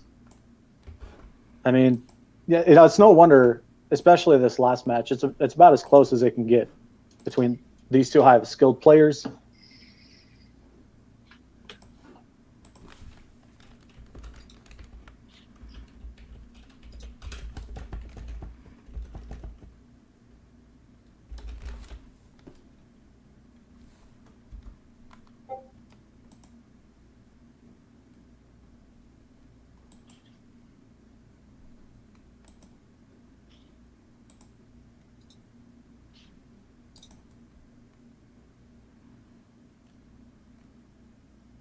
This is an interesting matchup. That Silverwind does way more damage than I thought it would. As the Silverwind chunks away. Chooses to. This is how you can see it. For those in chat, real quick, if you're seeing these two match up against each other, the Venomoth versus the Fortress, this is really what it comes down to. When you practice against each other, you can really see the matchups yourself. And look, we're down one shield on the side with the Venomoth, but we have a Poison Fang ready to go. And one confusion away from. And keep in mind, too, chat, Poison Fang is legacy. Oh, opposite goes Silverwind. Ugh. Silverwind's going to be resisted by the fairy typing. Got the boost, though. Got the boost. Rose.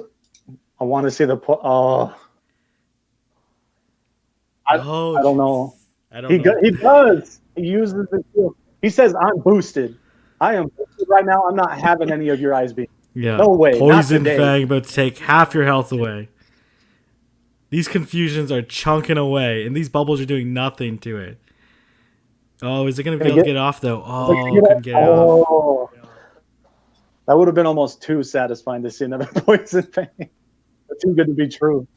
Let's see here what he goes up with. Ice Beam. It's good that he didn't go Venusaur. It's interesting to see Lantern come into play, too. I'm not much of a Lantern advocate myself so far. Maybe that's why. I mean, getting taken out by the Frenzy Plant.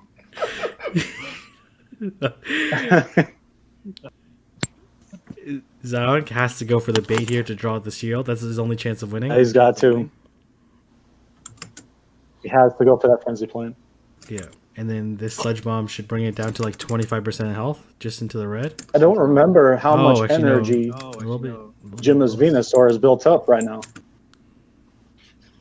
He's going to go with Frenzy. Nope. He's going to go with Frenzy. Hands with the energy advantage.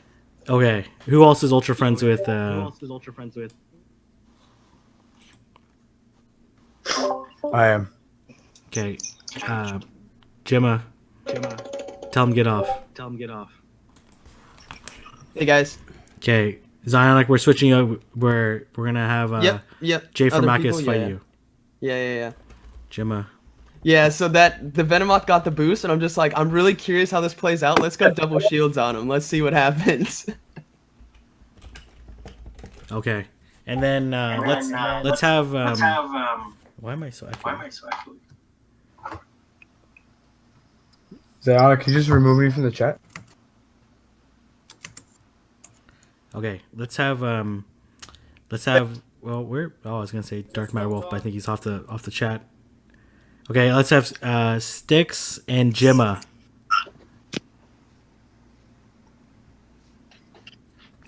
Gemma? Right.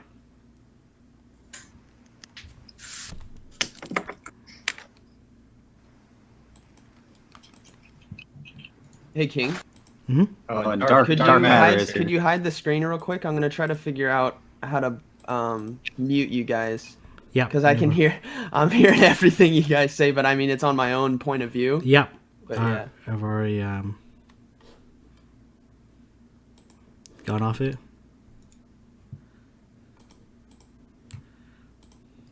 Okay. Smash that like button, guys. You guys are seeing some pretty game breaking type battles that we're trying to do. We're testing things out, so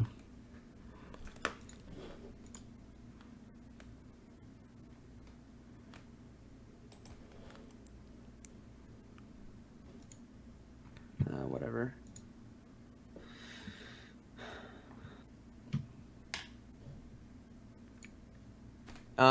We're good to go. all right.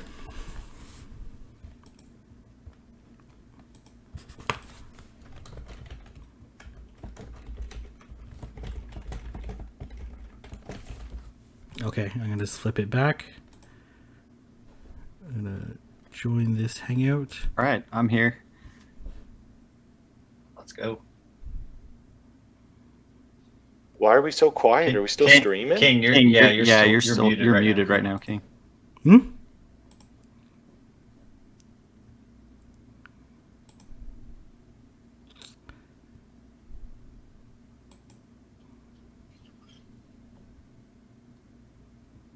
King, they think your chat's frozen and you're muted. Oh, okay. Oh, chat's frozen. All right. Yeah, there you go. I will... Can the stream still hear us? Hmm?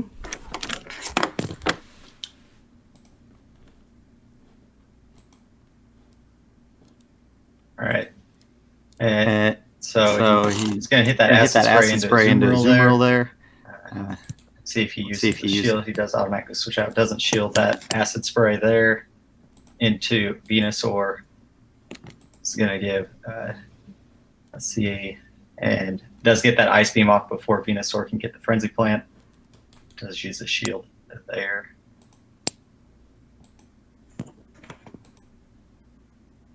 And uses a shield there on a Zoomerl to shield that Frenzy Plant. Going to be able to get to another Frenzy Plant before Ice Beam hits. And Zion, I can't see there yours. does take down. See your screen. Sticks. What's up? You're echoing. I muted him on Discord already, so it should be fine now. But Zionic, I think you got to share your screen because all I can see is a picture of Styx.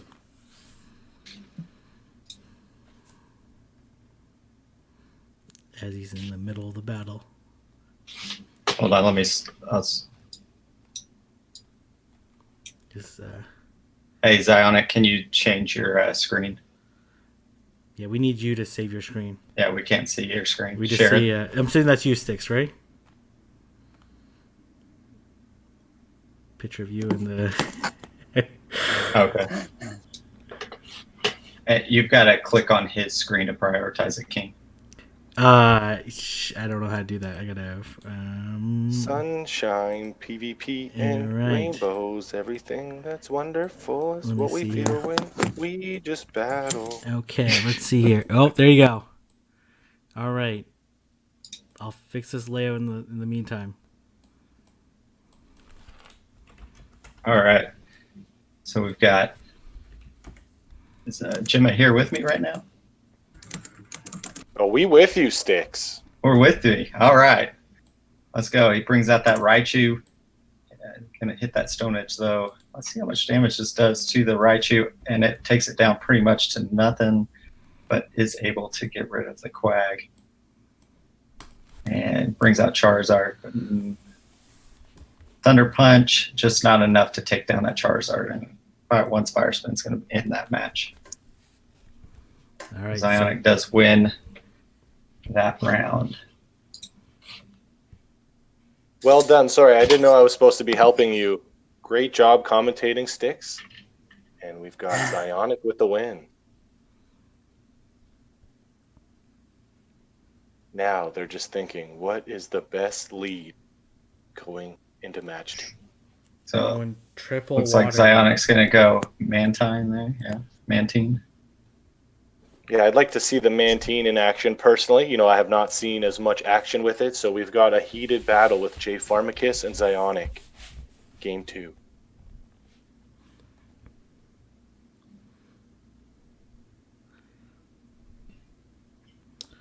Ooh, this is. Are you just watching it off the stream, or?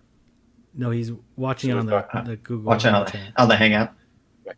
All right, so switches into Quag. Gonna switch into Venusaur here, and that is gonna chunk the damage. Does get an acid spray off before, so that's gonna set up his next Pokemon coming in, which is gonna be Mantine, I would assume. I think he's swinging Switch Clock right now. And is running Wing Attack on his Mantine there. And so going to have to shield this to save the health of that Mantine. And just look how much damage farm it up. That yeah, Quick Attack did. Yeah, able to farm up that energy and ready to... But Raichu comes in, going to have to use those charge moves really fast. He's loaded with energy. With the aerial ace. Oh, and Brick Break. Man. Oh, okay. That took... Wow. That took nothing. I'll say that took... so what we actually learned today from PV Poke is that you don't want to use Brick Break on your Raichu. It's actually better to have 2 electric attacks, even if it's not very effective. And the main reason is because a lot of what you're trying to fight against is going to resist that in Charizard and Mantine. Both of those resisted, so there's no reason not to run Thunder Punch. It does take a little bit longer to charge up to it, but not much. And yeah, it hits very hard. And King made a pretty good point earlier about possibly not even having electric on your team. Like, we do know how spammy Raichu can be, but it's like you have to use a shield or it's almost going to get one-shot by most charge moves. Yeah, and the problem is in this meta, you've got, Blast Burn and you've got Frenzy Plant, which both hit very hard, and that's going to cause issues for Raichu. Yeah. Good shield, right? It looks like J Farm is going to take game 2 and even this series up. I think it's 1-1, right? Mm-hmm. It is 1-1. 1-1. There we go. That's some hype for the channel. Everyone, if you haven't clicked the like button, please click that like button for more competitive battles between YouTube content creators. So good effort, and we'll see what the lead is here on the next game. Reading your opponent's team of 6 is so important on your lead, choosing your lead, right? The mind games. So I'm not going to say out loud definitely what we have here. But these are two very skilled trainers. We have a regional winner, and then we had Jay Pharmacus, who actually won his first 5 rounds at the Toronto Regional.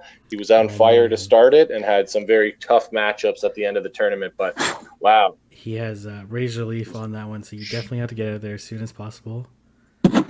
Switches out to... Switching into Mantine there. Which is like... And we see how much Frenzy Plant does to It's only Mantine. neutral, right? Which is... It makes Mantine a soft counter to Venusaur. Yeah, I like what Caleb mentioned earlier, right? It's put me at ease worrying about Mantine so much. Caleb, you're setting people's minds to rest. Yeah, and then here's the big debate, right? Like, obviously, ideally with Mantine, you want to farm up a ton of energy to get ready for the next Pokemon, but unfortunately, those frenzy plays come so quickly. Yeah. And switching to Quack here. And then, unfortunately, Mudshots do basically 1 damage each. Nothing. Yeah. I actually probably would have went Acid Spray because I think that would have been enough to KO it. And save a little bit of energy, like 5 energy there. We got some feedback typing here. Oh man, what a switch by Zionic there. Got some health chunked down on the Venusaur, which is gonna hopefully help a little bit later. Put it potentially in Stone Edge range, as opposed. Oh, actually, no, he doesn't have Stone Edge. Yeah, Stone Edge range to KO the.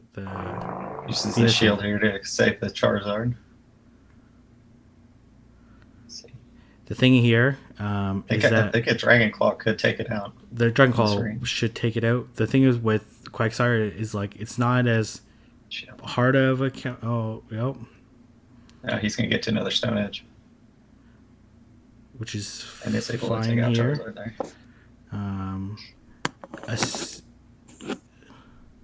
He's gonna farm up a little bit of energy here, and then he's probably just gonna farm all the way.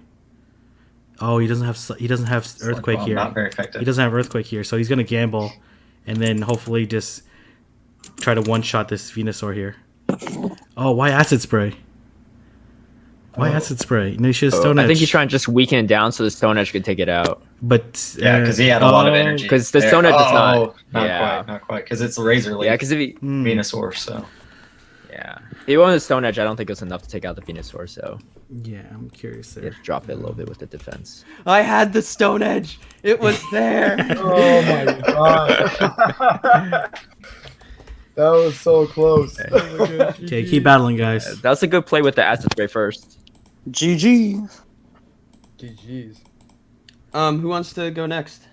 62. What was he at? I guess you weren't in yellow. Oh, that makes sense. Yeah, doing the Acid Spray makes sense first. Yeah. Okay, Maddie, you're up. All right. Let me go. I got to send a team, right? Yeah. No, we can just. I'm just freeballing. Just freestyling. Just freestyling. Yeah. All right. Well, let me get out of the Discord chat, and I'll be right up there. This is fun, guys. Ready?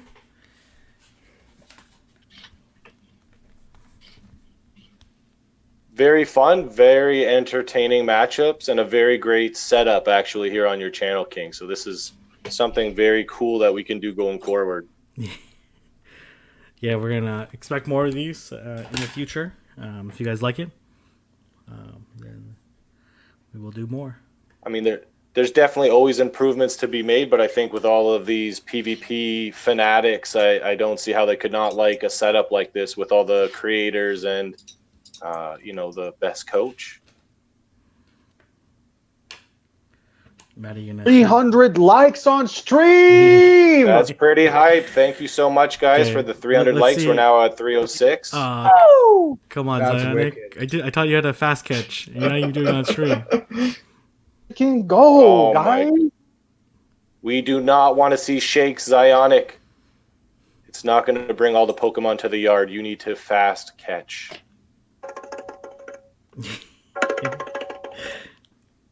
Bongos. We got Maddie. bongos in the stream. Devin with the bongos. Someone tag Maddie to send. Send to Zionic.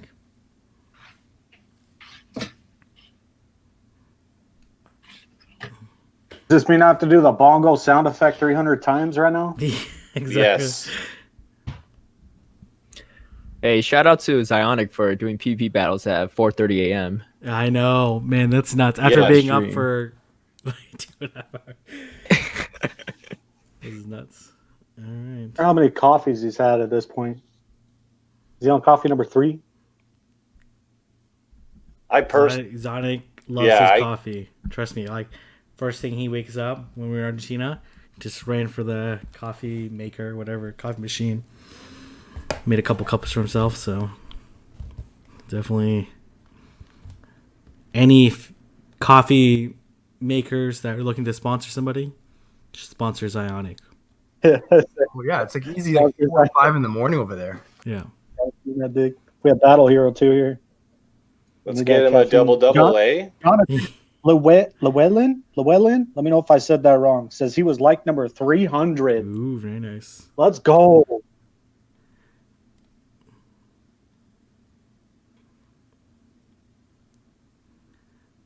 So in this matchup, it actually favors, favors whoever gets CMP, but like favors Ivysaur slightly because they're both going for Sludge Bomb. I guess he's gonna go for Frenzy Plane here. Oh, he switches to. Oh man, what a nasty switch there.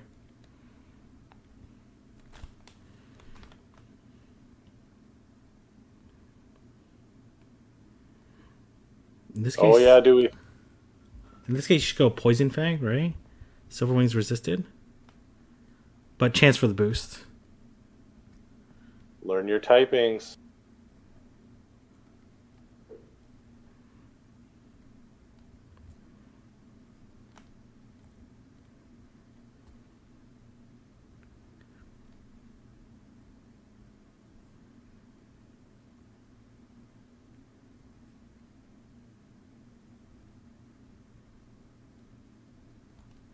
Okay, why are we so quiet, guys? You guys gotta say something. Who's ever watched? I'm not watching it live. Yeah, I apologize. I know Oh. they linked the Google Hangout. So I'm like, I don't know if he delayed should have watching the stream. shielded that Side Shock from the Ninetales. Maybe he thought it was going to be a Solar Beam, but Yeah, he faked him out too yeah, much. that- with that, yeah. Can't get to the Solar Beam that quickly. yeah. Well, I was gonna say, That I would be don't, wild. can you Zon- even get to Zonic's- solar beam that often? No, it takes 8 I know fire that was spins. his- That's so much. So much That's a spin. lot. Right. I didn't want to It say takes it a when lot. he was promoting the Yeah. Ninetales, but I'm not a fan. I don't think he'll get solar beam that often, Yeah. if ever. Well, especially after using the Side Shock just beforehand too on the Venomoth. Good point. King predicted it. We're going to see 3 side shocks, not the solar beam. Yeah, exactly. And then it's pretty much over here. You can click either one. This Ninetales is almost dead. Quag, he's trying to get rid of him with the. Oh, he does get rid of him with the mud shot. Okay. Okay. And that's GG game 1. GG. He says Friendship. no. No solar beam. I think it's a great opportunity to also shout out a couple people or content creators that couldn't make it. Like we've got so many great YouTube content creators like Pokey AK. You know, we've got a lot of Battle Hero fans in the chat. Purple Kyogre, Dragon Silk. There's so many great names that are making content right now. Absolutely. That's it. Elite 4 TV. Elite 4 TV. Elite 4 TV, yeah. You can't forget them. I can't believe I left them off. Yeah. No, I've learned quite a bit from that channel in general, from both Blandon and Valor Ash, of course.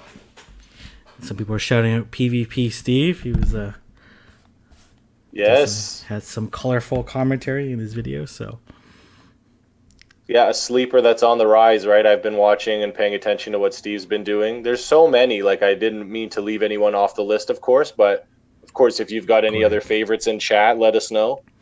Quag versus Quag. Do we know what Maddie's second move is? I don't know, but I'm not a fan of Acid Spray. What do you guys think about that? Acid Spray over Sludge Bomb? Well, Zionic uses it like a pro right here. Look at this switch out. Switch out just takes out half of the Quagsire's health.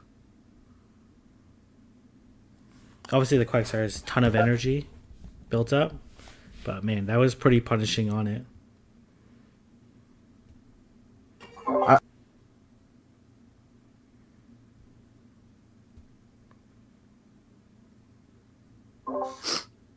I like Acid Spray, but I don't know. I'm just not a huge fan. The way to use is like the way Zionic is using it. You use the Acid Spray and then you do the switch out, but then you're forcing the lock switch, and then it could be problematic for you in the long run.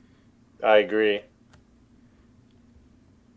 Now we saw it in this match pay off a little bit, right? So this is one of the reasons why I'm not. I think Heavy Slam might have some use. Is that like you just get no compensation like on the next Pokemon without Heavy Slam, because then you're forced to use Rock Tomb if you do want to feint down the Venusaur, and then like clearly you're not going to get to another charge move. And if they come in with a hard counter, as like you Charizard, can see, you get like almost no damage on it. And then it's basically just free energy for Charizard. Oh, man. Yeah, I'm liking Heavy Slam. You saw that I had Heavy Slam on mine after changing it. Earthquake is going to do a ton of damage here, but he's just going to be able to farm up the energy. He's got 2 shields. But this is so risky right now. Like, he's, like, really low health. Depends on... Oh, he's going to come in... Oh, nice. And now he's got to use his shields. A double Acid Spray. That's actually pretty smart. Oh, well, if he burned a shield, but I guess he didn't. Yeah. That was really gutsy. Acid Spray. That was so well. That was so gutsy of Maddie. Not to shield that not to shield that Stone Edge or potential Stone Edge. Oh, but this Blast Burn. I would probably have gone. Yeah, I would have gone with the Dragon Claw instead of the Blast Burn just because the Mantine could tank a Blast Burn pretty well, actually. Yeah, it's a very good point. Yeah, I would have went. And it might have cost him the match, right? The thing is, like, if you hit it, even land the Dragon Claw on a double Acid Sprayed Mantine, if he doesn't shield, you could probably feint down with Dragon Claws, with Fire Spins, and then potentially like not even have to use another charge move. Yeah, I think best case scenario for Zionic just then was if he was able to bait out 2 shields with the Acid Sprays. Yeah. Then I think he would have been in a good spot, but yeah, it would have been GG for sure. That. Yeah. I think if you want, or gone for the Stone Edge, I guess. Or gone for the Stone. On the second Quagsire. Yeah. But because he didn't shield that second one, so yeah, and it's not like he would got to another charge move anyways. But I guess he was trying to weaken it for Charizard. It's always tough, right? Like you're just gambling there, right? You're rolling the dice, and sometimes the dice rolls in your favor, and sometimes it doesn't. Doesn't necessarily mean that it was a bad move. It's just like a really gutsy play. He definitely played it very well. I think if he went Dragon Claw, it would have either feinted the Quagsire or baited the last shield, and I think he would have been able to get to the Blast Burn again. Let's see here.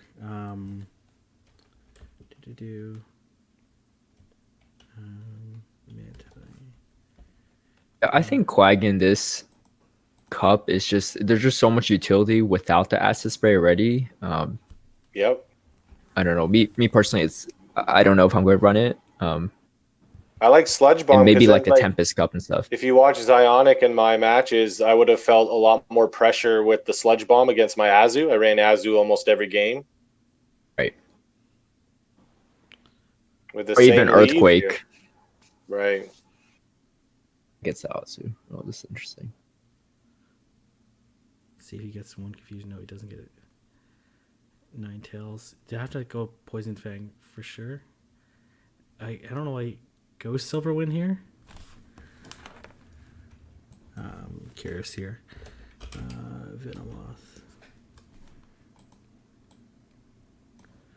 Against Ninetales. If we get to a Solar Beam this time. So, well, I guess Silverwind does. He's been charging this time. Yeah. Let's see here. Oh, he tried. Yeah. He tried for it. Oh my gosh, Jesus. Yeah. That's smart though, because he knew that Ninetales had a lot of energy stored up. Got it off. And to be honest, I wouldn't shield against the Ninetales if I was Quagsire. Yeah, that would have been interesting.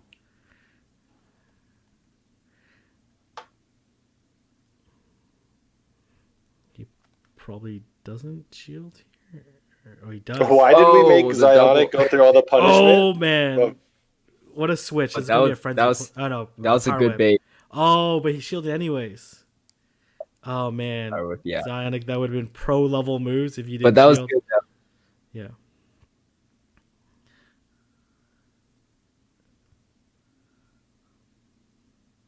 I can see why Maddie would have to shield that second acid spray too, because if it was a Stone Edge, he wouldn't have an easy way to take care of that Quag. Yeah, exactly.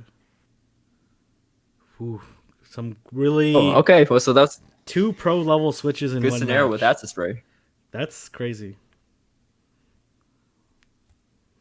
Man, Sonic is one Pokemon using one Pokemon at one point in time, and then using another at another point in time. That's nice. we need it to be Go Fest so I can trade Maddie a Frenzy Plant Venusaur.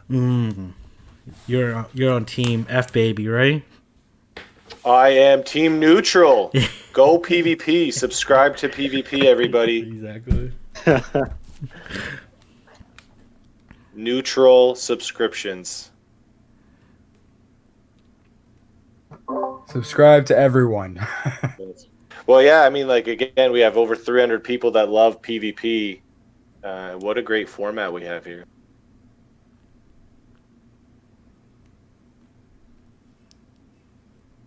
Man, I'm sure when people are watching Matty F Baby videos at one point, see a suggestion for a Zionic video later on, they're like, man, one day I want to see them fight. And you know what? That day is today. Yeah, I had my first matches with Zionic today. 1, 2, 3, won't you shiny check with me? You know what I really love about Matty F Baby? But what really His makes energy? me smile? His energy and how genuine he is with what he makes. Oh, You could tell when he made the 1, 2, 3 shiny hunt with me music video thing he put together. That was 100% him. Yeah. 100%. But those dance moves, he watched a YouTube video and practiced at home. He wasn't just dancing in the fountain. Are you calling He that Matty F practiced those. Baby? Not calling him out. Hey, practice makes perfect, just like PvP, right? You got to get your dance moves down. I don't know if they're frozen here. Are they really debating that lead? Big, intense matches. Matty's like, gotta fit. Oh. Bad. Oh, here we go. He's gonna stick it out. I guess he knows that he has Water Gun. Good chance to build up some energy then before switching out, which is a smart move here. Unfortunately, a good team comp by Zionic.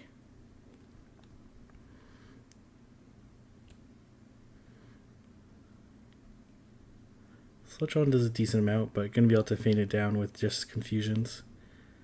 Oh. I don't think he even shield here. Power Whip.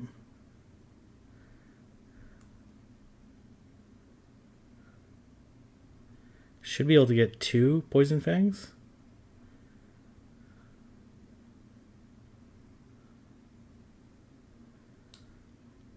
Wow. Sliver of health. Who gets that off? Then obviously Lantern. Just waiting for that switch clock. Just gonna farm it down.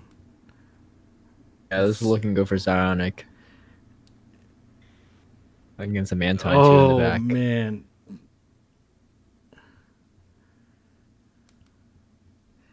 There's like no compensate. There's no move that Mantine can do that is gonna harm Lantern.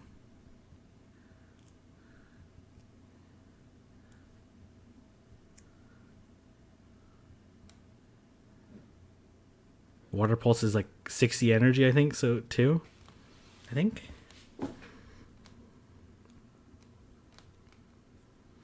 Should be air release. Yeah, this is an uphill battle. Yeah, this is definitely not happening. I guess Matty was hoping to burn down the shields. And I betcha he has a solar beam ready. Ninetales solar beam right now. Guarantee you. Hashtag I solar guarantee beam. you. No, never mind. Oh, Matty, you gotta come through with a solar beam. No, Psyshock. I know. It's the right move, but still. But you saw like that Venomoth, and that's something really important for me when I battle is like I want to be able to do damage on the next Pokemon. So you're always like maintaining that like little bit of lead. Yeah, these guys are just going at it. Zayang did really well there, letting his Venomoth take so much damage too, because Maddie wasn't able to farm much energy off of that Venomoth with exactly. the Ninetales. While Yeah, still that's a good utilizing point. the energy, right? I think that's like so important. Right, exactly. Yep. That's like almost like the perfect situation. You utilize the energy, convert it to damage, and then as well you let them farm as little as possible. And that's just trusting your simulations that you've run, knowing how much damage each of the moves do.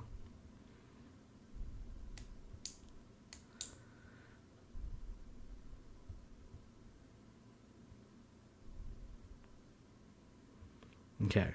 So was that 2-0 for Zionic? I have no idea what that matchup was. But anyways, I think we can end the stream here. I think it went really well. Any final words by any final advice from the content creators here? Yes. Okay, go ahead, Jimma. Practice, guys. Yeah, but I just forced them back in the Yes. chat. Oh, hold on. We're gonna do one more. Oh, you're doing one more. The last one. We're doing 5 games total. Yeah. Okay, I'm gonna move you guys. Okay, never mind. We're not doing final words. They're still bad. Oh, they're still battling. Overtime. I didn't even realize that they started battling. Overtime. Here I'm like looking. Oh shoot. Okay, my bad, guys. My bad. Okay, clearly I'm looking at the Discord and not the video.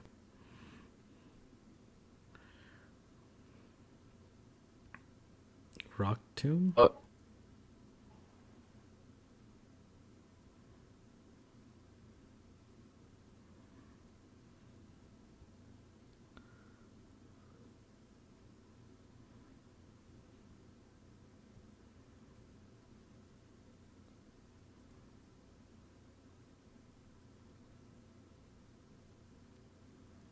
This blast burn's gonna hurt, but not enough. Oh, enough to justify a shield. Okay. Good shield.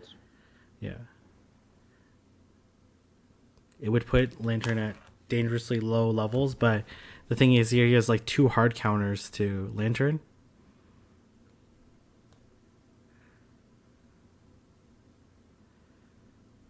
Battle Hero in the stream. This is live. Battle Hero. Why is Battle Hero not?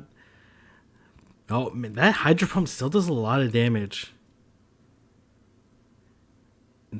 And got the Thunderbolt. Wow. Okay. Wow. Okay. I thought this was gonna be a way worse. What are your thoughts on Lantern? It just takes so long to get to his charge moves. It just hit a Hydro Pump. Oh wow. Okay. Gonna email to eat this Frenzy Plant. All right. Oh no, it doesn't have that much Like health you can left. just wait and charge. Let's see here if it's able to get a charge move.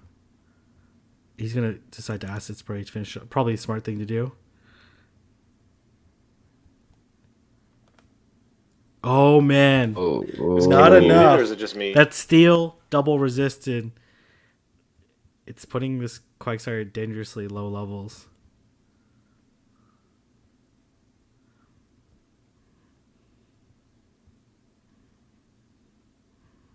Oh, Zionic is lagging. Lag. Okay. I think Maddie's probably just. Zionic is like, can't wait to do this Acid Spray. Okay, there you go. What's Maddie doing? Oh, Maddie was just waiting for him to get I guess, equal number of mud shots off.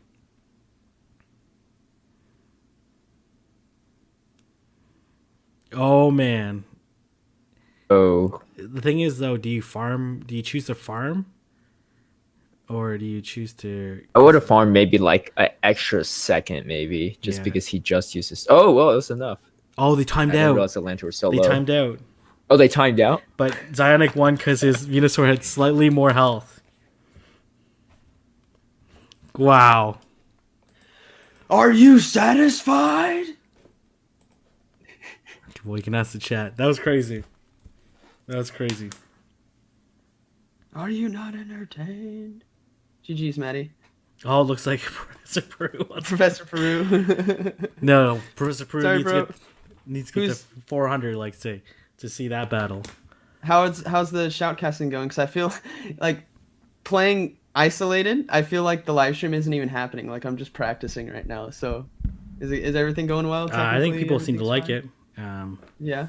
So they're definitely sticking around and watching. But I think now is a good time to wrap up the stream. I think we've been going on for 2 hours and 40 minutes, but I think it went really well. And, I'd like to personally thank all the great content creators. Don't forget to subscribe to them, each and every one of them. They all bring a really unique and different perspective to... I don't want to keep showing the picture of you, Sticks, so I switched to... all really unique perspective around PvP, so you can definitely learn a ton from them. And, now's the... At least, I don't want to say the golden age, but like a really great time to learn and master PvP. And practice is important, but go and learn from the very best. And the group of people here and Battle Hero and many other content creators are definitely going to help you get you there. Any fun words from anyone else? Just want to say a big thank you to King for having. Yes, thank you, King.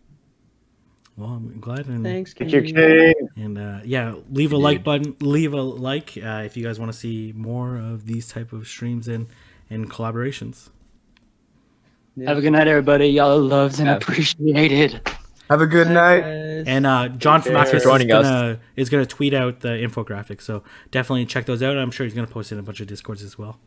Yeah, and we'll all retweet it and everything, so you'll see it on Twitter somehow in some way, shape, or form. Incoming in less than 5. Shadow Battle Hero. Bye, guys. Yeah. Bye, guys. All right. Thank you very much, everyone, and have a good night or evening or day or whatever.